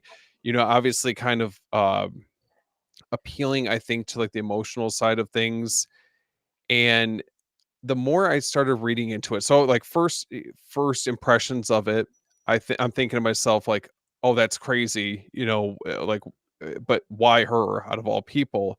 And the more I started digging into it, is that obviously, I think Jordan, you were saying this, is that this world, there's a lot of, you have like the good side of things, and I think you also have like the darker side of things, and a lot of maybe the spirits that try to communicate with us. I think that maybe the more like malicious type try to disguise themselves as possible like loved ones, friends, family members, whatever the case is. Yeah. And yeah, so I can't help but wonder if maybe that was something like that might have been happening. I'm not sure, to be honest, and I still question it to this day. um yeah, it's something that obviously, as much as I would love the idea of that connection with somebody that's passed on, I also think at the same time, it's like, I just don't think that if someone has passed away, that's the way that they would be trying to communicate, especially with it being someone that's not one of us, if that makes sense. But Yeah. I don't know. What do you guys think? I mean, I'm Uh, not trying to like, obviously it's a tragic situation, but I'm more so curious, like your guys' take on what that could have been. I'll Look tell at you the- what I think. Sorry, go ahead, GC. You can. No, go for it, brother. Okay. As we had talked about, and I kind of mentioned too, I'm kind of in the same belief as Tim here. It does say, if you take stock in this with the Bible and stuff, it talks about how we are not supposed to be seeking out those things. We are not supposed to be trying to talk to the dead. It's things like that. That's not something we should be doing. And so that's why I try not to do that. And I think there's a reason why. There's a reason why we're not supposed to. And Mhm. and I think, and if you believe that, there's a reason that it's said not to do it, because that wouldn't not be laid out if we couldn't, I guess Yeah. is what I'm trying to say. I know. So I strongly believe, because that just opens up to so much stuff. Anything, it's like opening up a door, we don't know what could come through. Yes. And sometimes it's better just to not open that door. I agree. So And I yes, I agree with you guys on that. I agree with what you guys are saying, and I think kind of the key distinction that I'm hearing here is the difference between seeking it out ourselves versus, so in my case, like having the meal with my grandfather after his passing. I wasn't seeking that. Yeah. That I fell asleep, I saw that, and I woke up. Mhm. It wasn't me trying to commune with him intentionally. And I think that is kind of the distinction that's happened here, because even if we're going biblically, angels and God communicated with people often without them seeking him. And I think that is a key distinction. If we are seeking to talk to somebody on the other side, we're asking for problems. Mhm. Well, If you intentionally knock on that door, you better be prepared for what's answering. Whereas I still believe, positive spiritual things can affect you without you seeking it out. And I think that is the For difference. sure. I think that is the key difference here, is the invitation. And I think that's one of the key things about possession, is there has to be an invitation at some point. Mhm. Yeah. You have to accept, you have to seek it. So I think that what I'm hearing is that key distinction there between seeking versus experiencing. Well, I also wonder because Jordan touched on something earlier, right? The whole thing about getting lured in. I know sometimes for my experiences, every experience I've ever had, I've just been minding my own business. I can't say that I've been in a certain mental state. Because I do understand that, especially when watching these movies like The Conjuring, you tend to notice a lot of these families, a lot of these people that are experiencing stuff, they've kind of have something going on, right? Where they're mentally vulnerable because they're either stressed, feeling down, or something's happening where that vulnerability, they kind of get lured into it, right? Because one thing I was thinking about, like again, like Jordan said, that there could be the chance that maybe when we're going through something, it's a perfect opportunity, which it happens in, I forget which of the Conjuring films. It happens where the person with this demon or whatever, it disguised it. Oh, actually, no, I think it was with Annabelle, Mm. where it played tricks on the woman and tried to trick her to give her soul by hiding the baby and stuff like that. Well, I always think, I was like, maybe if we're in a certain state where we're so stressed and we're like almost like in a desperation and we're not aware of it, like it's a subconscious thing, we open ourselves to kind of a beacon, like almost like turning on a little light to where there's other things out there that are kind of just looking for that and saying, I'm gonna take advantage and I'm gonna disguise myself as this and that. Because I mean, it happens with like supposedly with Ouija boards, right? They always say don't use them because who you think you're contacting, it's actually somebody else pretending to be them. And once you open that door, like Jordan said, man, like you're flooding. You don't know what's going to be coming in on that other side. That's the thing. Well, and also, I mean, sharing these, true stories and all this stuff that we've experienced. I do want to do a little circle back to The Conjuring. I want to ask you guys, do you feel that this movie being marketed in an angle of a true story, do you feel like it makes it, and I think I brought this up earlier, but do you think it makes it scarier, more relatable, gimmicky? Like, what do you guys think? You're talking about with the Conjuring then? Yeah. Like I'm wondering, because since we're talking about like true stories and stuff, and it is based on a true story, how do you feel like as far as for like the marketing angle that they did? I think personally, I think the based on true events angle to certain movies, I think more often than not, the line between how accurate this is versus, what we're getting on screen, I always question a little bit, but I try to fully immerse myself in the experience. I think it enhances it a little bit more. Maybe it's not verbatim what actually happened for this specific case or like other said movies, but I think it definitely works. And I think if you have some paranormal experiences, in the past, I think it just elevates this movie that much more, because it's like, okay, well, I've had experience with it. Like I kind of can understand that a little bit better, even if this is just a movie. Mm-hmm. What about you guys? Because I know, Jordan, I think you and Tim mentioned earlier that it really depends on the film, but it doesn't necessarily make it as scary, right? Or the thing go ahead, Jordan. No, you're good. Okay. The thing I find interesting about this movie is, in particular, is that I do feel like this movie is a bit commercial on its based on a true story aspect, because the surviving Perron family will not talk about what happened to them. We don't have those accounts anymore. We kind of have the notes that this film was based on, but the Perron girls that are alive today will not talk about it. So to me, what they went through is probably far more horrifying than what this movie showed. That's crazy, man. To people, Good point. Yeah. So that to me, it also is like my brain is spinning because I want to know. That deeply fascinates me. But there's no books written by those girls. There's no documentaries featuring those girls. There's people who have talked about what we know of the case, but they themselves won't speak about it. So I do think because of that, we kind of get a commercialized version in this film. And I say that, but I think this movie paved the way for this genre for the next 20 years. The Conjuring changed the way this story was told, this genre of story is told, and then there are many imitators after. Yeah. So it's a pillar of the genre. So to knock it for being commercial I'm not knocking it. It did an excellent job at taking what it had, basing it on those facts, but making it a commercially successful, one of the most successful horror films of all time. So yeah, I don't know if that answers the question, but no, that's my take. I still want to know what they actually experience, even though we never will. You answered it perfectly, because I was actually going to ask you guys about like as far as for like setting the blueprint and all that stuff and like the franchise itself. And I mean, that's one thing that like I'm glad you answered that as well. because I mean, man, to be able to go through something like that, if that movie was already like horrifying itself, I can only imagine what they went through.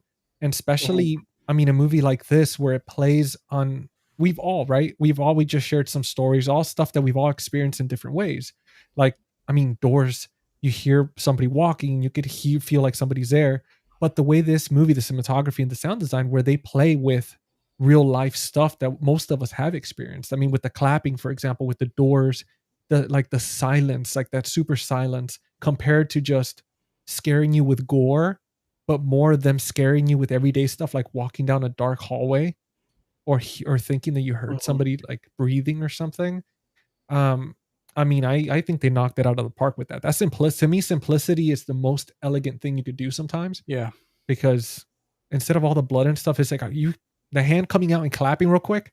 I mean, that scared the shit out of me, and it still does. That's Yeah. Like, but Jordan, I know what was because we still didn't get to take on you, like as far as for based on true story or kind of like regular type made up story. Like, what do you feel sometimes that hits you a little bit harder? I think it raises the stakes of the film because in the back of your mind, you're thinking, okay, these are real families. This, according to the story, really happened means this really could happen. Yeah. And I think that does kind of give it a more tangible feel to the film rather than a movie where it's a completely made up story. You can kind of back your mind know, hey, this is not going to happen. It's the same idea with people that are more scared of serial killer movies than I don't know, or like clown movies. American Werewolf in London, right? Yeah. People are going to be more scared of a portrait of a serial killer than they would of an American Werewolf in London, like because there's actual tangible stakes added to that film. Well, and I think that's kind of the way I take on The Conjuring is maybe there is more to the story than what we're being given.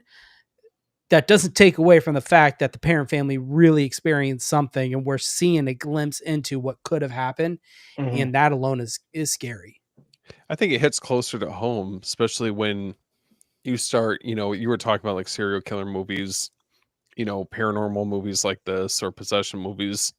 I mean, that to me, I think is rooted a little bit closer to like what, to some extent could actually happen in real life compared to what you were talking about, American Werewolf in London or, other like more exaggerated movies, in horror. But yeah, I would have to agree with what you guys are saying. Yeah, no, it's, man, like I mean, we could all agree. We're all horror fans, obviously. We talk about it all the time. I mean, as of late for Cinema Rewind, we've been doing a lot of horror movies, kind of, in spirit of Halloween. But I'm so ready. Dude, I'm pumped, man. And I'm glad that we're able to kind of, even though we've been talking about horror movies, like I feel like this episode in particular has really kicked it off with the spookiness. Oh, for sure. And I mean, it only gets crazier from there. But yeah, just to finish touching on that, man. I mean, there's nothing like that. I mean, there's sometimes good based on true story types when you get excited for it, but I feel like sometimes it does damage it because it makes it puts it on a whole different level where you're expecting something crazy, and then when you feel like it's too exaggerated, it can really be a double-edged sword when it comes to it sometimes. Now, kind of going back to we were talking about like the real events behind this. Obviously, we're only able to get a glimpse or like more of like a cinematic view of it from this movie, and maybe to a deeper extent, if you do your research on it. But my understanding is like initially looking into this case is that it wasn't it wasn't something that just took place all in one isolated incident. I believe that they lived in the house for what is it, like 10 years or something like that.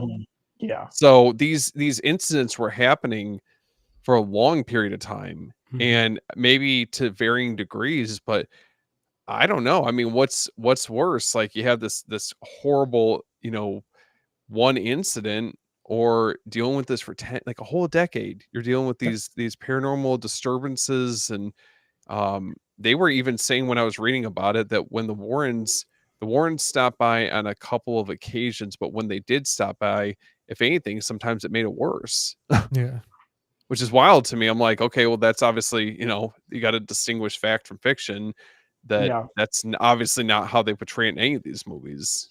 It's crazy that they chose to stay there 10 years dealing with that. Man, like we talked about earlier, that first incident, I'd be out. No, I'm saying I'd be calling my realtor and yelling at him. Sorry, Steve. listen, you know what? We'll cross that bridge if that day ever comes. Yeah. Can I get a return? I'm returning this. Get an exchange or something. I definitely think that the first movie always felt like that case, that setting just worked on so many more levels, I think, compared to any of the sequels. I mean, the second one I think is really good, but this first one, it's definitely up there. Like when I think of like the 2010s, this is definitely a movie that I always come back to, and I feel like, okay, if I'm like really trying to get in the mood, especially around Halloween, and this is a staple for sure. It's a vibe. Can I want to mention one of the reasons why watching it this time, it clicked with me on why this one sits better than the second one. And I think the reason why this one sits better for me is that the spirits we encounter throughout this movie are all connected to Bathsheba. Mm-hmm. The little boy is connected to the Bathsheba. The mom in the basement is connected to the Bathsheba. I still do not understand how all the spirits in the second movie are connected to that haunting. We have the crooked man. We have the nun. We have all of these extra spirits in that second one that don't seem to be connected to a root in that movie. Now, it's been a while. I need to rewatch it, but... Did James Wan do the second one? Yes, he did the first and the second. Did he? What about who wrote it? Did he write? I don't know if it has the same writers. Can I just could be something too. What's up, Josh? What's up, buddy? What's up, man? By. And Aaron said he was checking off, but dude, thank you for stopping by, brother. Yeah, as always, thanks, Aaron. Thanks, man. One thing that I wanted to put a spotlight on was the composer. I don't know if you guys mentioned this earlier, but Joseph Bashara. He actually scored this film, obviously, Annabelle, Insidious, the Conjuring sequels. But what I thought was fascinating about it is he actually played Bathsheba, and I believe he also played another horror Darth movie? Maul. Yeah, no, yeah, yes, from the first Insidious movie, for lack of a better term. Yeah, that's basically what he looks like. Come on. Yep. Everybody knows what we mean when that pops up. Let me see. So another man playing a witch. The lipstick face demon or the red face demon. Yeah. Oh, okay. Which is kind of wild. Zach Krager had a man play the girl from Mother. The tunnels. Mother's milk. Yeah. That's so gross to me. That I hate that. Does anyone hold on? Does anyone have the Barbarian score from Waxwork? Because it has that bottle on it, and I don't know. My stomach kind of lurches every time I see that little hair on the bottle. Dude, did I tell you guys during our Barbarian episode like how that happened? How apparently I think it was either the wig, like one of the hairs fell on it, and it looked so gross that he was like, "No, let's keep the hair on it." So then when Justin Long, when he had to like suckle on it, it was just one of those, like it made it even more of an effect to gross him out. But yeah, that was funny. That was a happy accident during filming. It definitely works. It does, man. I know Jordan over there is turning like green and stuff from just thinking about it. Hair I can't do. It's like, because I remember when I was working in retail, I was working actually at the Disney store, and when it was still around, and when we would sweep at the end of the night, man, you get the hair, it would clump up, and you just, oh man. No. Yeah, it's interesting when you start doing like the backstory on this case. Like, I mean, they obviously took some creative liberties on Bathsheba, and the obviously the amount of presence that the Warrens had with the home, with doing I don't think they ever actually did an exorcism, and I would be so curious to know what the daughters actually saw during the actual incident, because I don't know. I mean, I feel like nowadays, like, you hear less and less of this stuff actually happening. I mean, I was gonna say, you brought up serial killers and we brought up this, and both of those both haunted houses and serial killers seem to be super active in the 70s, 80s, and early 90s, and now we don't hear as much about them. Yeah. Is it because Zach Bagans came in all of them and like cleaned them out with his professionalism? Pretty much. I think he just came in, monopolized it. He's like, all right, I'm just gonna Ghostbuster your asses. We had like 300 episodes of Ghost Adventures. Zach Bagans really took care of it all. We're good. With him and Warrens, dude. Wait, what? I want to ask you guys something, because we were talking about James Wan, right? And we're talking about weapons. How would you feel about those two directors coming together and making us like a horror masterpiece? I'll empty my savings to fund it. We're just like, Tim, nobody asked you to do that. I'm telling you, they would be the one to do the Warrens side of the Amityville horror. Yeah. They're amazing, man. I mean, with the cinematography and everything, I think them two together would be just, I think they would make a new not a new franchise, but they would make a new genre in horror for sure. Oh. Like them together. They would create something that we've never seen. I mean, they've already kind of done it. We can do movies based off the Zach Bagan trials. Or trials. The cases. Not trials. Zach Bagan's case. Man, I'd watch. I wouldn't. His documentary Demon House. Oh, it's great. He bought a house in Gary, Indiana that was supposedly like the most haunted house on earth or whatever. It was a portal to hell in the basement. He did like an 1.5-hour documentary in there about how terrible it was, and then he bulldozed it so that no one else could ever experience how terrible it was. Then he built like a mansion or something on it? No, he just bulldozed it. He bought it, bulldozed it. Like, true story.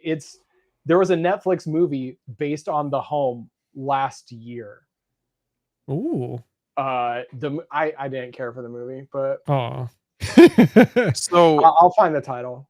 So as far as James Wan goes, do you guys consider this, at least for the first one, in like the upper echelon of films that he's done?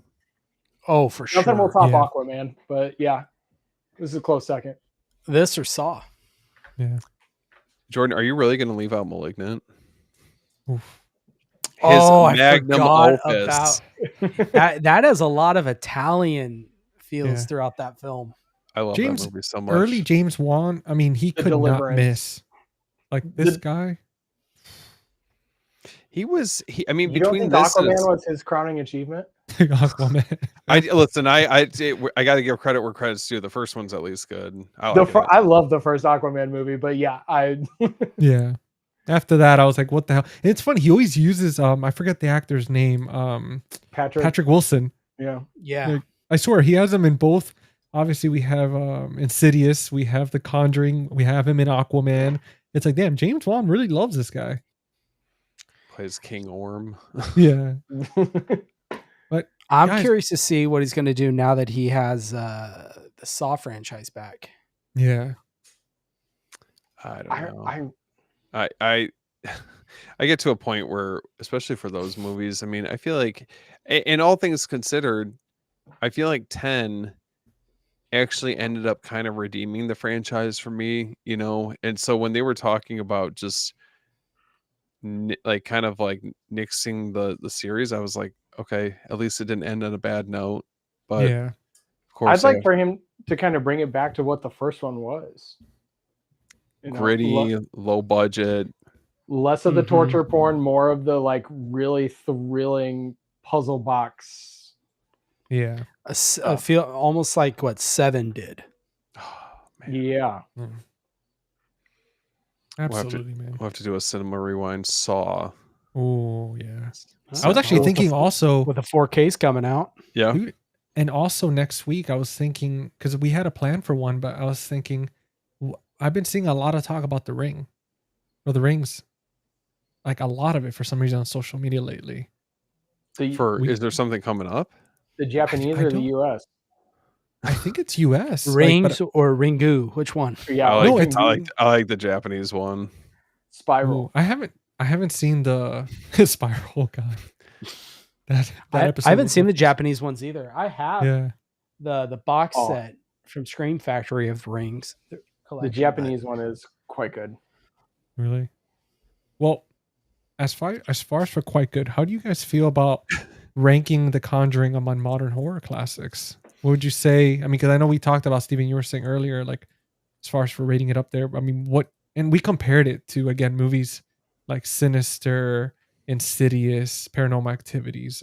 But besides that, in general, and it's in its own haunting, based on true story universe, like how, like, would you guys say this is the template to go for when it comes to these type of movies, or do you think there's something else out there that you would say it's better? I think it could be. I personally, for a based on true story haunted house film, I think this is definitely the upper echelon modern Yeah. horror film. Yeah, because I think of, if we're going further back, I believe I was jumping in when you guys were talking about it, but if you're looking for something kind of in a similar vein, Ghost Watch is phenomenal. Like that's like my staple, almost haunted house-esque type movie. Yes. There it is. Oh my gosh, that is easily one of my favorite movies to watch around Halloween. Well, we were talking about how this is actually, and I looked it up a little bit ago. It is based off the same exact case, which makes sense as The Conjuring 2. It's fascinating. Why did it have a show come up from 1992 when I try to look it up? What year was that movie made? It, I've never well, seen it was That was Ghost as Watch. like a, I think it was as a TV broadcast. Yeah, It was BBC. aired on BBC. Oh, And okay. people and people in the UK called the BBC network and, basically They were ripped into terrified. them, thinking this was real and how dare you, broadcast this real event and to the nation. Wow. It reminds me of the show Fear on MTV. I don't know if you guys remember that show. It was canceled because apparently during the last episode or something, like they just somebody died like during like an Oh, wow. episode. I think they had like a heart attack or something happened that they saw something. They started screaming. When they got to them, they were dead. Like, and wow. after that, they were like, "Yeah, we're ending the show." But if you look up the show Fear, dude, it was pretty good. They man. got Logan Paul. Logan Paul. Oh God, he's best friends with YouTube, man. They're gonna cancel us now. They're gonna be, how dare you speak his name? You know what I do find interesting about this, and we haven't talked about it, is this film has no profanity. Yeah, Yeah, true. It is it's the a super cleanest clean horror movie. film. Yeah. there's And next Oh, no, to go no ahead. gore, no profanity. Yeah. There's very little innuendo at all. Just like it's super clean. It's just terrifying. But I like that because it just goes to show that not every like horror movie has to be over the top gore. And I'm thankful that we have our Terrifiers, or Yeah. even like Malignant, a movie like that where it's like definitely over exaggerated, but yeah, like that you can make a successful movie. It doesn't necessarily have to be, just super graphic, gory, violent, It's Now, would you like I said, say, since this is a no profanity, no gore, it's a good gateway horror movie? Yeah. I mean, I was well- kind of kidding, but I think it's definitely, I think something, if you're looking for a movie that's like more modern and you're looking to dip your toes into like the horror genre, I think that this is yeah, a good starting point. I mean, I wouldn't think for tell a somebody- younger audience, for sure. Yes. Yeah. I think for many people, this is probably the first scary movie they watched. yeah. This Or- is the first one that really terrified them. And we could also talk about the fact that the reason there's no profanity or anything is because during that time era too. I mean, back in what, the 70s? realistic. Yeah, it's realistic. I mean, people back Yeah. then were like, when we watched the movie Annabelle, for example, they were very proper back then. The way they spoke, there were certain things they wouldn't say. Even if they said a slight kind of dirty joke, people were always like, oh, okay, let me get out of here now. It's getting a little, but I mean, from right now, 2025, if I see my freaking door open, literally I'm gonna curse. Every word's gonna come out. I'm like, holy hell, what? Like, I hear 10-year-olds swearing out my window. So yeah. Especially Fortnite and Gears of War, I'm being called so many things from like a freaking 7-year-old. Yeah. Man, kids today's couldn't, live in a Modern Warfare 2 COD lobby from back in the day on the 360. Only the strongest survived. Yeah, exactly. You were given every name in the book. Oh, that's a good point. Yeah, but I mean, I wouldn't put. I meant more of the, going really just balls to the wall with the profanity. It's not really there. Yeah, but I see what you're saying there. So you guys were talking about for this decade, right? So if there's more modern horror movies that you guys feel like are good gateways, I mean, do you put Insidious in that same conversation, or are there other movies that you would add into the mix as well? I'm not an Insidious lover, so unfortunately, Insidious is out for me. It doesn't make the cut for Tim. It doesn't make the cut. I think in the tiers of PG-13 horror, Insidious has to be talked about, but horror on its own, I think Insidious is a great gateway movie. I like what GC said. Oh, Sinister. Oh man, I love that movie, man. Hey, I'll throw you a softball here, GC. What about As Above, So Below? He just blacks out. You always know how to sweet talk me. That's actually, so that, first of all, Tim, how dare you? Right? How dare you say such filth on this episode? Yeah. GC, your girlfriend's gonna have to come pull you off the live stream. He's gonna get so worked up, getting all riled up. No, man, I'm telling you, that's a good entryway. The Descent, As Above, So Below. They're based on certain. I mean, not the Descent, but As Above, So Below is based on certain stuff. I mean, Dante's Inferno writings and all that. So it's one I would recommend for sure. But there's so many good entry level movies that have no nudity, no cursing, and they're just so simple with their scares that it just gets you the right way, and it gets addictive. You're like, what else could I watch that's not too in your face? Well, you can also talk about the whole Japanese horror making its way into America with The Ring, with The Grudge, Shudder. Those types of Shudder. They do an Americanized Pulse. So they're an American version of Pulse. Pulse? Was there? Yeah. There was, it was with this the girl that's married to Dax Shepard, the actor. I forget her name. She was like Veronica Mars back in the day. The show wasn't Dax Shepard. Isn't this Kristen Bell? The one? I was gonna say forgetting Sarah Marshall. No, I was gonna say Anna from Frozen. Her. Oh, I think she that movie was I what I liked about the American version was the fact that scene where they're saying the dead are so desperate to come back, because you were talking about that. You were talking about something like that, Tim, earlier, and I just wanted to bring that up because I just remembered. But yeah, there's like stuff like that where they're so desperate to come back that literally when you open yourself up and open these opportunities, it's like you'll never know what's coming through that door. But yeah, that movie, it was interesting. It was kind of creepy, but it was okay. Do you guys think that this works well? Obviously, with it got a number of spin-offs and sequels, but if they were to just have this film on its own, do you think that this would still be as effective, or do you think them carving out, kind of a shared universe, if you will, for The Conjuring, do you think that is better? Like for the premise, or for the Warrens, I guess, since they tackled multiple cases. I'm gonna have this is my take, and I'll be honest, I think the multiple sequels kind of may have hurt it in a way. Mm-hmm. I'm with you. Go. I think if you just had The Conjuring, take the sequels how they are written. If you just had The Conjuring, it'd be great. Now, if he would have continued the way The Conjuring was done, sure, it'd been amazing. Yeah. But I think The Conjuring by itself, if that was the only film, I think it would still be regarded the same, if not more. I completely agree, because it's kind of what I was saying about the second one. The spirits don't feel connected to the story. They just feel like they're there for scares.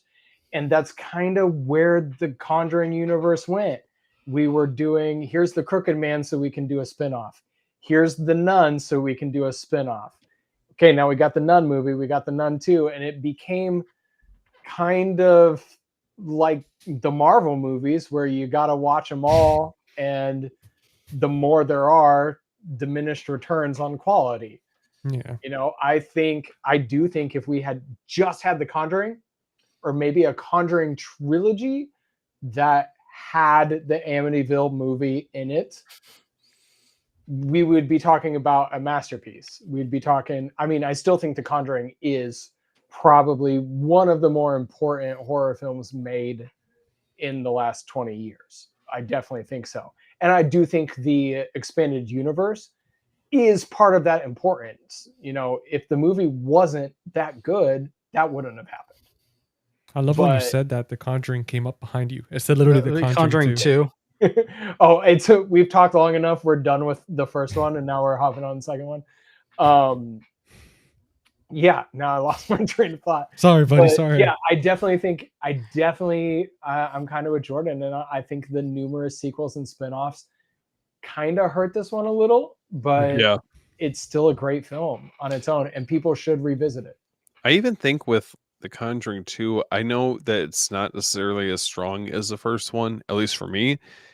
But I think if you had just, yeah, there's definitely some really like key moments that happened in that movie. But I think if you had just stopped after the second one, or at least if they ever explored doing a third one, because James Wan, I don't believe he did that one, correct? No, he did not do. He did the first two. He didn't do The Devil Made Me Do It. Okay, So that was the first one without him.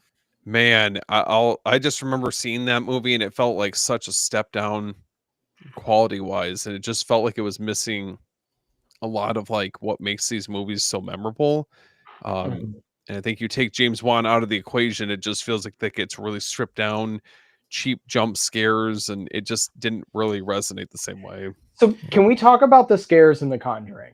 Because you mentioned cheap jump scares, and I'm watching The Conjuring last night, getting ready for this, and going, there are jump scares in it, probably less than 10 by the way I consider jump scares. The scares that are most effective, though, that James Wan does so well are those lingering, long, like let you sit with that fear and let it grow. So like we mentioned Joey King in the bed. We mentioned that one. But there's also that scene where the daughter's hair starts to lift. Oh, yeah. And it's not a jump scare. That whole scene is pretty prolonged and still terrifying of her getting pulled around the room. But there's just these prolonged sequences. Again, not a jump scare of where she is taking the sheets off the line and the sheet catches on the figure. Oh, and then goes up to the window. Like, it's just simple, it's elegant, and it gives you goosebumps. It's good. It's good stuff. And I think that I would have to go back and watch The Devil Made Me Do It. Yeah. But I think that is one of the things that James does better than just about anybody else, is kind of letting you sit with the fear. If you go to the second one, that prolonged interview sequence with the girl in the chair where the old man's voice comes through, no jump scares, and one of the most memorable, chilling moments of the film. So I think that's kind of what The Conjuring does better than so many other films in this genre, is that it lets you sit in fear and it stretches it as long as it can. And I love that. James is so good at that. You know what's interesting about those prolonged, I know Steve's going to appreciate what I'm about to say, those prolonged shots that, take their time, they feel drawn out. They got that straight from Italy. The Italian, giallos, Italian horror, that is a staple from that era. And it was so effective then. It's interesting because you see, like, if you really dive into a lot more Italian horror, like, you can definitely see where James Wan pulled. Maybe it's not as evident with his influence, but what Jordan was saying, there's certain shots that feel like they're, I mean, you put them side by side with like some of the more notable films that we've seen before. And it's like, okay, I kind of see where he gets his style from in certain aspects. And then Malignant obviously went full force unapologetically, you know? Well, they also did that, but I mean, even films from the 70s. I mean, like The Mm-hmm. Exorcist, the long, prolonged shots. Rosemary's Baby is another one. It's those kind of It's a slow fantastic burn, film. The long, Changeling. prolonged. Changeling is excellent. Mhm. I love that movie. So, yeah. Well, guys, we're talking about James Wan, right? And I want to jump into the rapid fire round because I actually have a question for you guys here that's gonna really stir the pot. So, are you guys ready for some rapid fire action? Sure. About as ready as the Warrens are. Okay. All All right. right. No, I was just making sure. All right. So pretty much I'm gonna start with some easy ones and then we're gonna work our way to this one. This one's gonna be controversial. It's gonna split the room a little bit, probably. What's the scariest scene in The Conjuring for you? We'll start with Tim. It's Joey King staring at that space behind the door. Okay. What about you, Jordan? It is the scene for me, and I still remember seeing it in theaters when they're in the bedroom with the wardrobe, and then that she is sitting on top, kind of hunched over. Yeah. It's either that or the scene at the very end when they're doing the exorcism, and it shows that the sheet split, and you can That's a good see one. side of her face Mhm. as she's screaming. Those two scenes. Nice. What about you, Steven? I would have to, I know it sounds cliche. I feel like the clap in the closet. No. That's a It's good just- one. I just remember how, like, seeing it in the theaters, like, I don't know if it was a sound system or something, but I just remember, like, it shook me to my core. When the Seeing hands that. came out of the closet. Because you're not expecting it. First watch, you're not expecting it. You obviously don't know what they're setting it up for. You know something terrible is going to happen, I'm sure, at some point. And I don't know. There's just something that just feels very innocent about the way that they set up these jump scares. Like they definitely feel earned compared to a lot of other movies. The scene is a masterclass in misdirection because she's in the basement. She's running from something in the basement. We have that ball that rolls out in the basement. Yeah. She's running up the steps. She's lighting the matches, looking down the steps, looking for something to follow her. And then Mhm. those hands come from behind. It's like he is throwing you off that it's coming from behind. It's just, that scene is perfection. Well, can we talk about the scene where, to me, this creeps me out because I don't know, as a kid, I always worried about this. But when Joey King's sleeping, and there's two particular scenes where she, I don't know where, she's dead asleep and she gets dragged. Like she just gets pulled when it to pulls the bed. her. Mhm. And she's like, something grabbed my ankle. I mean, growing up, you would always hear that, make sure to tuck in because, you don't want certain things to grab you and pull you and stuff like that. So how did you guys feel that scene? Like, was it effective for you? It was like, okay. Yeah, it was effective, but I thought it was how genius. It's a simple gag, and it's as easy as let's look at her. I was noticing that today. They have a shot of her legs and her feet, and we're just going to zoom up or pan just a little to the right for someone to really grab her. And it's a cheap way to get an effective jump, not jump scare, but you know what I mean? An effective way to get that scare. And this film was full of that. Mhm. Oh, yeah. Well, now we're going to jump into the second question. And this one's a little, I guess as we're getting there, but Ed and Lorraine, horror icons or overrated? I don't know if I would. I mean, they're definitely integral to. I mean, they're the glue that bind all these movies, these cases together. But I don't know if I would call them horror icons. For me, at least, I don't know.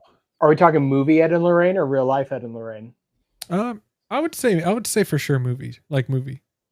Okay, movie Ed and Lorraine are icons. Mm-hmm. I think I agree with Tim. Movie Ed Lorraine are icons as real people. Maybe not icons, but you can't ignore the importance they have Yes. on the genre as a whole.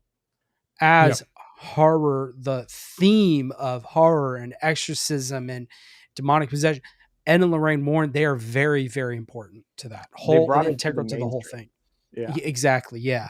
And And they're super fun to go into. Like many people, I love watching both sides of the people who think they were entirely quacks and fakes and none of what they did was legitimate. Yeah. It's fascinating to see that. So I don't ascribe to everything they did was fake, but they're definitely important figures in the real world, but film ones are icons. I don't remember where I was. Might have been on a live stream we did, but I said, regardless of what you think of them, whether they are quacks or not, every story that is being told like that, even if it is fake, there's a hint of truth to it that has to start going.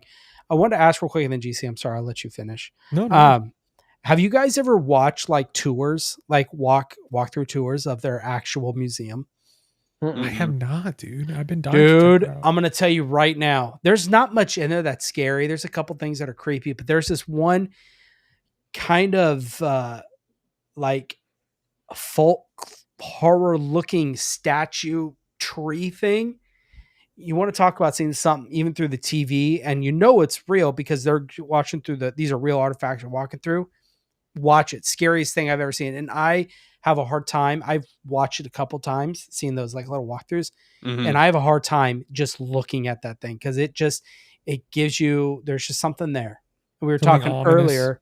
Okay. There's just something about it, and it does translate through the screen. I'm telling you.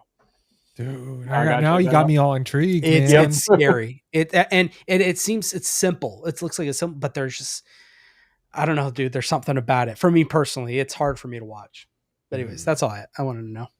Well, touching on that, and I want to ask you guys the next question, which is, which Conjuring Universe spinoff is your favorite? Like, if you had to pick one that stuck out, which one's the one you're going with? Annabelle, you got the Nun. Yeah, unfortunately, we didn't get the other guy, not Slender Man. What the hell is his name? The Slender Man. Crooked Man. Crooked Man. Yeah, because he reminds me of Slender Man. Yep. Slender Man. Yeah. So I guess that the movie Nun. was not that good. Yeah. And then there's La Llorona, which that's true. I always forget about that one. yeah, because we don't see her in anything else. Yeah. Those are the three. I mean, I think the Nun, and the only reason being is because when I was first dating my wife, this is the movie that she would always build this movie up so much. She's like, I can't watch that movie. Can't watch it. It's so scary. And I'd only seen the Conjuring movies. I remember seeing that. And it's like, obviously there's definitely some moments that are kind of creepy, but I just think that it's funny to see that there's a movie that definitely disturbs her that much. Hey, Valak is creepy, man. Dude, yep.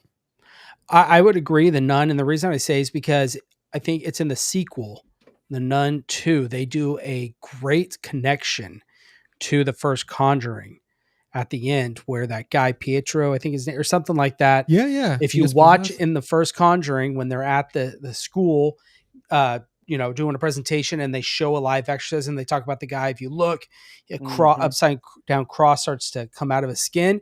Yeah, they the ending of The Nun 2 is that scene, so they do a real cool nod there, and I really appreciate that. That's why you got to watch those in order too, because if you guys are watching this show and stuff, and you don't remember the Conjuring series, or you haven't seen them all, make sure to Google. And I might put a link in the description, like showing the list in order of which movies to watch, because it, like Jordan was saying, certain movies are going to play perfectly and start off like the Annabelle movie, right? It's it's going to play off to, I think it was was it the first one or the second one where the girls are being interviewed and talking about that's in the Conjuring. The first one, right? Conjuring. Yeah. So they're being interviewed talking about Annabelle, and then when you watch the Annabelle movie, it starts off with that conversation, that exact clip. Unless you're watching Annabelle 2, which is like a prequel that takes place. Yeah. long time ago. My pretty favorite's cool. Annabelle 3. Okay. I don't remember it, man. That's most people don't. Most people hate that one. I remember it distinctly because it was the most fun of them. It's a babysitter horror ghost story. Yeah. And it was the most like unique to the Conjuring universe that I walked out. I was like, I wasn't scared. I walked out like that was a good time. That was fun. Oh, it's Annabelle Comes Home, right? For that Yeah. one. Okay, Mhm. that's for. I had to like double take for a second. I was like, I thought it was under a different name, but Yeah, Annabelle okay. Comes Home. And I know a lot of people hate that movie, and probably rightfully so, because it's not super scary, but I just thought it was like a fun twist on the babysitter trapped at home with the kid. Mhm. It was unique to the Conjuring universe, and I loved it. Guys, talking about the nun. So my girlfriend actually dressed as the nun She's for Valak. Halloween. And let me tell you guys something. So she's 5'11", she's tall.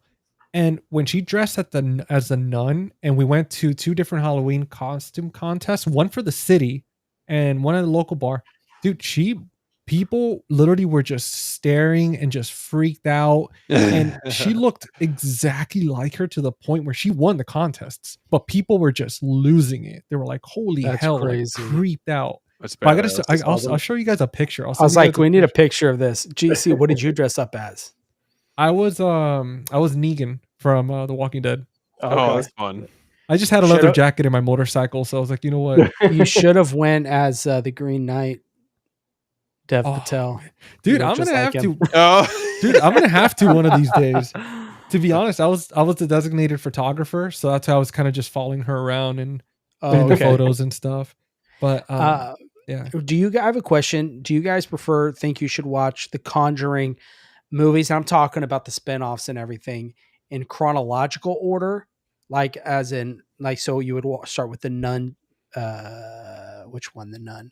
Is it the sequel to the Nun that takes place in the parish? Like, anyways, Yes. would you guys think you should watch it chronologically or as it's released? chronologically for sure, because it just from the list that I saw online made perfect sense. Between, man, I would have to look it up, but I know it was kind of like, I think it's The Conjuring, and then you're supposed to watch Annabelle afterwards, then The Conjuring 2, then Annabelle Creation, then The Nun, Annabelle Comes Home, and then The Conjuring, The Devil Made Me Do It, and then I think it's then The Nun 2, and then I forgot what the other one was. Okay. But I don't know. I mean, either or. I mean, Yeah. I think you could watch it either way. And it's they did such a good job playing into each film that even if you watch them as they come out, it still makes sense. Yeah. Yeah. I don't think I've ever watched them Yeah. chronologically. no, I haven't either. I kind of watch them as they come out, and then just It was definitely interesting watching them in that order, because then things kind of start flowing a little bit better compared to having to remember, like if you're watching, let's say, Annabelle after you watch The Conjuring 1 and 2, and then you have to go back to the first Conjuring, but then when you watch it right after, you're like, okay, it flowed a little bit easier because it picks up and stuff. we rewatch them in order and realize it's all a Yeah, it giant really is. masterpiece. It's all But just guys, so we talked about the parent house and how creepy and scary that shit is, that house. And I want to ask you, being beautiful, but would any of you ever stay there if somebody paid you? Like, what would No. it take? They had Hell to pay you no. to stay there for just a night, just No. one night. No. we're talking with the Yeah, like haunting. let's say right now, like if somebody No. called, they're watching this and they're like, "Hey guys, I own the house. I would pay you whatever you want, but you have to stay here one night." Does No. Matt Rife own it? Doesn't he own? Is it Annabelle or the house or? He owns so Annabelle. he owns Annabelle owns and the Annabelle. little what is that, like the museum and stuff. But as far as for like the parent house itself from the Oh. Conjuring, Man, what a dummy! I don't know why he owns that. He's gonna wind up dead like that. I other know. dude who owned I it. know. Like that's just like Right. playing with fire. Zach Bagans is still alive, and Yeah. he has a Well, haunting museum. Like I Apparently- said, So- you open a door, Yep. something's gonna come through. You might not like what happens. wait, Tim, you seemed interested. I Would don't you know. stay there I get paid Yeah, whatever I want yeah, to like, stay in yeah, the in parent this- home. in this world? Yeah, night? and you can have maybe one other friend too, so you don't have to be alone. Would you do it? Would you consider it? Yeah, you I'd probably probably would. do What it. would be the number probably to do get you it. to sleep at that parent house, the haunted house? I hate to tell you that it probably wouldn't It's be like that $100 much, and a but sandwich. yeah, $100 I'd and a sandwich. $100. There's I think Save it for a smooth meal. Oh, Jeff is ready. He's just gonna take his Nintendo Switch 2 and just. I'm not doing it to be like, oh yeah, I'm super brave. I'd definitely go there and mess with the Alright. demons. That's not at all what I would do. I'm just deeply Yeah. fascinated by that stuff. Like I toured Indiana State Sanatorium, which is supposedly super haunted, and I toured it, and like I didn't experience anything at all. So I'm like, I would want to go to, I don't know, just Yeah. curious. Tim, I would join you. I'm such a chicken. So I did a tour of the Alcatraz prison. Ooh, how was And- that, man? It's cool. I mean, it's only like 2-3 hours away from me. It's not that far. And I was a little creeped out because there's rumors of some hauntings that took place in there. I also did a tour of the Winchester Mystery House before. That place is crazy. Dude, that place is wild, but it's creepy. It is very creepy. So knowing that I'm creeped out by a guided tour in the day with like 30 other people, there's no way. It's not happening. That's fair. I saw a video. A haunted hippie. She did a tour of the Winchester house. I think she did like a whole thing on it and stuff. I thought it was kind of cool. I've always wanted to check out places like that, man. But I like the closest I've done, I think, was in my early 20s. Okay. I found this abandoned kind of factory that people were saying that like weird shit happened. So I told a buddy, I was like, I think I want to go check that out, man. You know, apparently there's no security or anything. I kind of just want to check it out. I was very into the whole, like, obsessed with kind of the ghost hunting stuff. And my buddy, he was like, I'll come with you. That sounds kind of cool. And again, this was back during when we had the Sidekick cell phones, like those little Sidekicks. Yep. So it's like no real good camera gear or anything, and shitty service. And I'm like, okay, cool. We go there.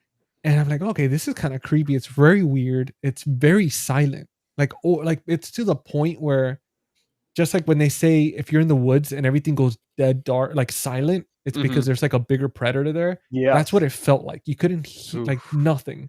And I remember he told some of our friends, the next thing you know, 2 other friends show up and they're like, hey, could we come with you? And next thing you know, it's like the word spreads. There's like 8 of us somehow freaking ghost hunting. And dude, so it stupid. turns into the beginning of the Return of the Living Dead, and you're just out there partying in this event. That's what it felt like. I swear, man. I swear, it was so stupid, but it was fun, man. Okay, so at least me and Tim, we know we're the ones staying there. Yeah, I think Steve, I would. If someone told you, Steve, look, we'll pay off your house, you'll have no debt, and you can retire. Yes. And you can have as many chickens as you want. That's right. Get him with the sweet Would you spot. do it? You would be appealing to my wife, not so much me, but really, happy wife, happy life, dude. Yeah, I don't know. One night, Steven. You can have a friend. You can bring a friend. And they will allow you to pick 10 VHSs you've always ever wanted that I've always seen unobtainable. I don't know. I mean, maybe if someone else was there, I think it would make it more tolerable. But man, I'm not gonna lie, I would be counting down every minute to get out of that damn house. Bring those Uno cards. What about? All right, let's up the stakes real quick before we jump to the next one, guys. If somebody said we're gonna bring Blockbuster back, we're gonna bring it back, and the business is gonna come back, and there's gonna be a Blockbuster everywhere in every other corner, and you're gonna have video stores, and Steven, you get unlimited membership to rent as much as you want. VHS. That's if I survive the night. Yeah, that's not even taken into account. I'm gonna help Steven. He doesn't need a Blockbuster. He owns the movie, so he's fine there. He doesn't need to be able to I have something to fall back on. See, I can build my own. I don't need Blockbuster to come back when I already have like basically my own movie store down in my my studio space. If you guys are watching this, the reason Blockbuster is not coming back is Steven won't stay at the parents. No, I can't carry that cross. you have to speak to Steve's weakness. Yeah, the chickens. It's not chickens. If Lucio Fulci was still alive, if you say that he's still alive and he was able to finish and make more zombie movies and a couple more things, and you had an opportunity to meet him. And help him with the movie. Oh my God. I'm going to get you to say yes. I know. I think that'd be enough to tip me over the edge. But that's if I survive. If not, I'm going to be joining, it's going to be like House by the Cemetery. The parents survived for like 10 years. I don't think any of them died. That's true. It was just terrifying. Just decline. Yeah, decline but there's the mental health. chance that I will. Yeah. I won't survive, They're going our luck. parent. All right, guys. So that was a fun one. Now I want to ask you, between the first Conjuring and the second Conjuring, you can only pick one. Okay. For your collection, which one are you picking? The first one. First 100%. One? Okay. First. Now, as much as I like the Crooked Man. So now this is the final question here for the rapid fire, and this is going to be a hard one. Best modern horror director: James Wan, Ari Aster, Mike Flanagan, or Jordan Peele? You can only pick one. Okay. That's it. That's the only one you would have in your collection. You can only pick one. I only get to pick one? Yep, just one. I love James Wan, but Mike Flanagan's catalog is damn near perfect. Okay. What about you, Jordan? You're like, damn it, you cornered me. Robert Eggers. No. Yeah. Robert, I know. I was hoping that might be an option. If you would have said Robert Eggers, that'd have been my answer real quick. You know what? Let's throw him in there. Yeah. All right. Fine. Robert Eggers. Robert. Okay. If you weren't going to say, dude. James Wan, Ari Aster, Mike Flanagan, or Jordan Peele? It's a toss-up between Mike Flanagan and Ari Aster for me. That is hard. Yeah. I really love Ari Aster. Every single one of his movies that he's done has been a hit, and I've loved even his Eddington, which was a complete offshoot from his traditional horror films. I don't know, but Dr. Sleep was a perfect movie. So it was.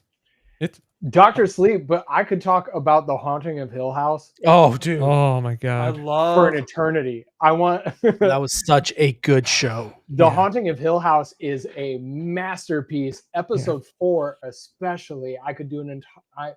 Someday I'm going to do an episode by episode podcast. Well, not only that, but it's the rewatchability is so high because of all the ghosts that he sneaks in that you have to find. Yeah, it's so good. The depth just gets better each time. But also, not enough people talk about Flanagan's Midnight Mass. Yeah, I loved it. I Midnight personally Mass loved is it. Also fantastic. Yeah. Well, I'm going with Mike Flanagan. I'm right there with you, man. I mean, it's hard, Steven? but what about you, Steven? I know you're fighting for your life right now. Listen, it's hard. It's hard because I love Ari Aster, but I feel like I'm only going off of Hereditary and Midsummer. I feel like for me, like just kind of, I love those movies, and Beau is Afraid didn't really connect for me like I was hoping. Yeah, and I think for me, Jordan Peele, I like Jordan Peele's movies kind of across the board. They have a little bit more rewatchability for me. Okay. Well, I wasn't expecting that, dude. That's a good one. All three of his, because he has only got the 3, right? Mm-hmm. All 3 of them are excellent. So that's fair. And the Twilight Zone, the show he did. Speaking of Jordan Peele, even though he's a producer, are you guys excited to watch him? I haven't really seen anything on it. Yeah. Watch the trailer. It looks pretty dark. I can imagine I think if it's got Jordan Peele's like fingerprints on it, I'm sure it definitely has that aesthetic. Guys, well, we survived the rapid fire round. We've got 3 Mike Flanagans and 1 Jordan Peele. But oh damn. But we still love each other, and I mean, fantastic choices. You can't go wrong with either one. But yeah, I mean, guys, we've hit the 2.5 hour mark. I think we covered the hell out of the Conjuring, a few of the movies in the franchise. Now, I mean, I think unless anybody wants to talk about anything else, I mean, I think that wraps up episode 12. All right. Well, yeah, so that wraps up episode 12 of Cinema Rewind. We face the hauntings of the Conjuring, the hauntings in our own lives. And I think it's safe to say that James Wan knew exactly how to terrify us without ever needing buckets of blood, which is a feat that it's like, man, praise that man. But dude, huge thank you to especially my co-hosts, Jordan from the Movie Den, Steven from After Hours Video. I love doing these with you guys. Yeah, It's an been a absolute blast, dude, Yeah, every it's week. fun. And our special guest, Tim from the Dread broadcast and Average Reviews. I was going to say Dead broadcast. Oh, God. You're just combining both of his projects. Dude. Yes. Dude, to have you on here was such a blast, dude. You're definitely coming back. And I'm excited. I think on this Sunday is our episode, right? This Sunday is our Dread broadcast. I'll happily be back. I had a great time, guys. Dude, it was a lot of fun. Dude, it was great to be able to Jordan, break it was all nice this to down. finally meet you. I've met Steven and DC a couple times. But... I know I need to get on an episode of that, but hey, man, we're booking up next month right now, so we're about half full already. So well, there we go, man. Get in there. Right. We've got exciting stuff on the next one. Well, Tim, the whole panel, I can say it live. Is that all right, GC? Dude, listen, promote whatever you want. Is this the one that you're still filling up? Yes. So our September episode, our special guest is a director of a movie, a found footage movie that they're wrapping up editing this week and sending every person on the panel a screener. Yes. I want in. I can get you the dates. We can put me in, coach. I told him that all the time. I'm like, put me in, coach. I'm like, dude, I'll be there every month. I don't care. I've wanted to do it. It's just the timing just has never been right. But yeah, I'd love to. I just really hope he said he's in. He's doing this. I've communicated with him. I was talking to his producer for a long time, and the producer was going to come on, and then the producer connect me. So I hope it all works out. He seems pumped. So yeah, the next month's going to be big. So. Oh, dude, I'm excited. Well, Tim, tell everybody else where to find you, man. Anything else you're working on, brother? This is your moment to shine. So I run the Average Reviews podcast, where we kind of break down movies using a score system that gives some weight to why you might say a movie is 8 out of 10. So, or 4 out of 10. We try to give some weight to what that actually means. It's a lot of fun. It's a pretty unique system. Some people love it, some people hate it, but I made it, so I love it. And then the Dread broadcast is something we just started. This is GC. You've been on every episode. Is this 4? I think it's 4 now. We're on. I think so. 4. Okay. I think so. Yeah. It is a monthly roundtable where a bunch of creators from across the horror world get together, hang out, talk about what they've been doing that month, the biggest headlines of the month for horror, and we kind of break it up into people who review movies, people who find those hidden gems that are released to streaming or on YouTube, so on, and then the physical media guys. So we do that. Yeah, GC heads up that physical media corner, all 4 so far, but it's a good time. It's a good time, and we usually have a special guest as our feature. So next month we have a director. This month we have a screenwriter/author. So So he's joining us for that first half hour. Last month we had Chris Rigi from his recent movie. His recent movie was Abduct. His biggest movie, is it fair to say his biggest movie was Vampires Suck, dude. where he played the Jacob character. Yeah, but he was awesome. He was hilarious. It was a great time. But yeah, we just have a good time hanging out for 2.5 hours. The last day of the month, no matter what day that is, at 8 p.m. EST. Oh yeah, brother. Dude, I'm looking that forward was to it. Long-winded, sorry. No, not at all, man. I mean, I listen, I cannot wait. Guys, if you're watching this, I see a few of you still hanging on with us. Make sure to check that out Sunday. You're going to see links in our social medias and all that good stuff. But Jordan actually has a little announcement, and I'm going to pass the baton on to him. Announcement? I don't know what you're talking about. Oh, no. I figured, so I just got in literally today, like probably 2 hours before we jumped on live, my copy of, and it's fitting, The Conjuring, the new 4K. Oh, there we go. Ooh. 4K came out. Actually, hold on. Pull that up one more time. I'm gonna. Well, let me put you take up it. Let me take it out of this protector. I'm weird. I put all my physical Dude, media inside. it's an so- investment, brother. Listen, it's an investment, man. Especially these steel books, they get damaged so easy. Dude, one dent and it's over. Look at that. Oh my gosh. It's a beauty. There's the back, Ooh. and then I'll show you. I'll show you the inside. The inside I love. Oh man. Sick. So, anyways, with that being said, and it's funny, I did this for you guys because I pre-ordered. I didn't really pre-order, actually. It's coming as a review copy, but the what is it? The UK version of this, the chunky box. Anyways, that got delayed coming out to me. So it got shipped like halfway across the other side of the country. So waiting on that. So I ordered this yesterday to have it in today so I can watch it. So I'm gonna have 2 copies. But I wanted to do a giveaway of the digital code. I figured, you know what? We're talking about the Conjuring. Let's do a giveaway. So Oh, here, let me pop it up in one Okay. sec. there Guys, it is.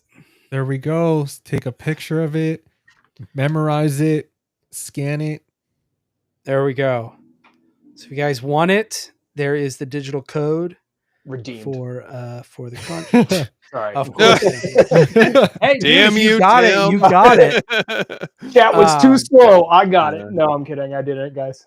Dude, well, hell yeah. Well, Jordan, besides that, man, like, let's get in there. Tell everybody about the podcast, like all the good stuff. Yeah. So you can find me, Jordan, or the Movie Den. You can find me here on YouTube, on Instagram, on Twitter. I do some stuff with TikTok and Facebook. If you're old, I'm over there as well. But yeah, just I try to do daily videos, movie reviews, a lot of physical media coverage, and unboxings and all that fun stuff. Awesome, dude. Congratulations, Hell Chef. yeah. Thank you. I'm glad Congrats, you're the one who got man. it. But once a month, which Tim, I want to get you on, that'd be really cool, is we do a thing called Fear by Year, where once a month we go through every year of horror. So we just did 1979. We covered 6 films from that year. We had Garrett from Born to Be Rad on. So here pretty soon, I'm probably going to get it up on Thursday.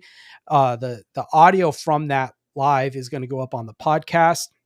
Hell yeah. You can find that on Apple Music and Spotify and stuff. So we do that monthly, and then obviously weekly here with GC. And yeah, guys, just come on over, hang out, subscribe if you want to talk about movies. And I just did a video today, and I'm personally really proud of this video. I reviewed The Good, the Bad, and the Ugly from Arrow Video. Nice. So that review is up now. If you guys want to check that out. But that's about all I have. Nice. What about you, Steven?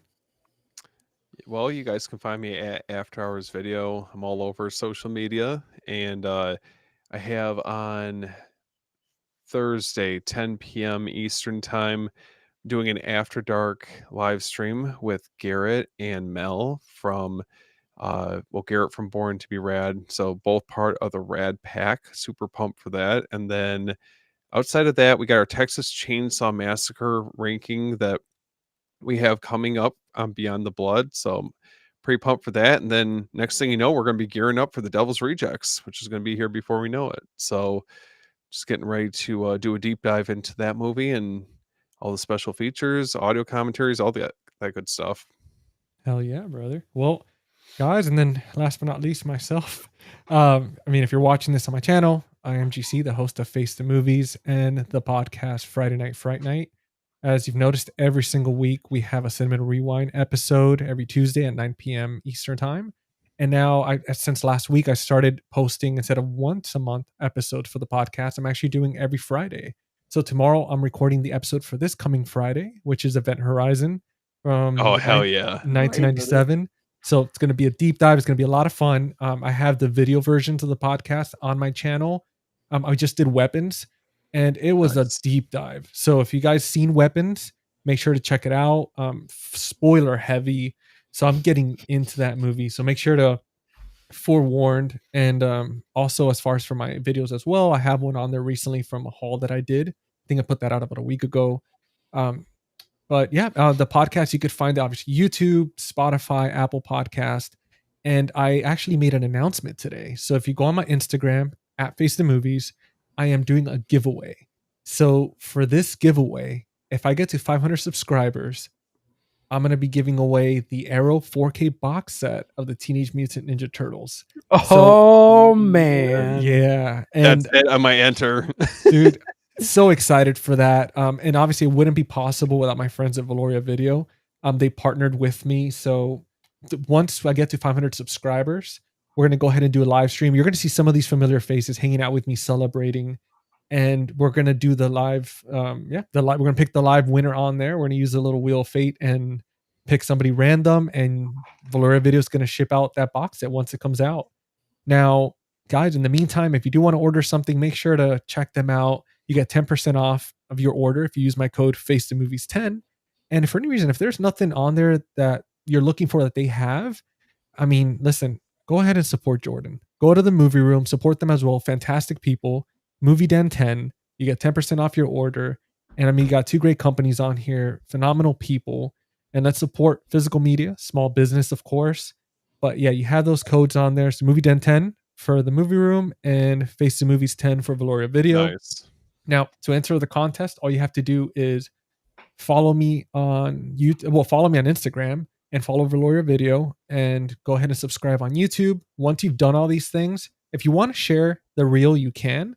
It's up to you. But once you've done, the following and the subscribing, just message me on Instagram. Let me know who's your favorite turtle, and I'll add you to the list. But that's it. Go check out the reel on there. You get more information. It was fun making it. And once again, Tim, love you, buddy. Thank you so much for coming on. And Jordan, Steven, dude, I look forward to, cannot wait for episode 13, Lucky 13 next week. We're not going to tell you guys yet what it is, but It's too spooky. Yeah, tune in. We're getting ready for Halloween, guys. We got some fun stuff planned. Absolutely. Hey, where can we all do a podcast and hang out and talk about the Nephilim and the Watchers and all that stuff? Oh God. No, listen. I'm taking that serious, man. If you guys are down, I know we're already working on a bunch of stuff, but I love doing stuff like that. I'd be down to just do something like this and just sit around, even if we do it for like an hour or something. That stuff is so much fun. We're going to be like the next, what is it called? The Blurry Creatures podcast. You guys who know who they are. That's who I've been listening to all week. Listen, I am so down for that. Like I'm not even kidding, man. I'm Blurry down. Creatures, Y-Files, and The Y-Files. I have Tim Hecklefish. Albertino. Dude, Tim Alberino, dude. Alberino, that's it. The Birthright book. Yes, Birthright. Yep. Dude, I know about that stuff. Okay. Yeah. All Okay. right. See, we gotta get together. Guys, We gotta talk back. You heard it here first. We're already, it's in the works. And Jeff, thank you so much, brother. Love you, man. Thank you for the support, dude. You've always been amazing. Everybody in the community has. I mean, honestly, we all signed up around the similar time to YouTube, and it's been such a ride, man. Everybody's been so amazing. But yeah, well, I mean, guys, I think that's it. Again, never stop the tape and always be kind and rewind. But most importantly, don't go into the Perron household by yourself. Yeah, stay away. But Don't do it. Don't do it unless it's for a bunch of chickens and maybe 1 million shekels. But guys, we'll see you on the next one. See you guys. See you later. Later, guys.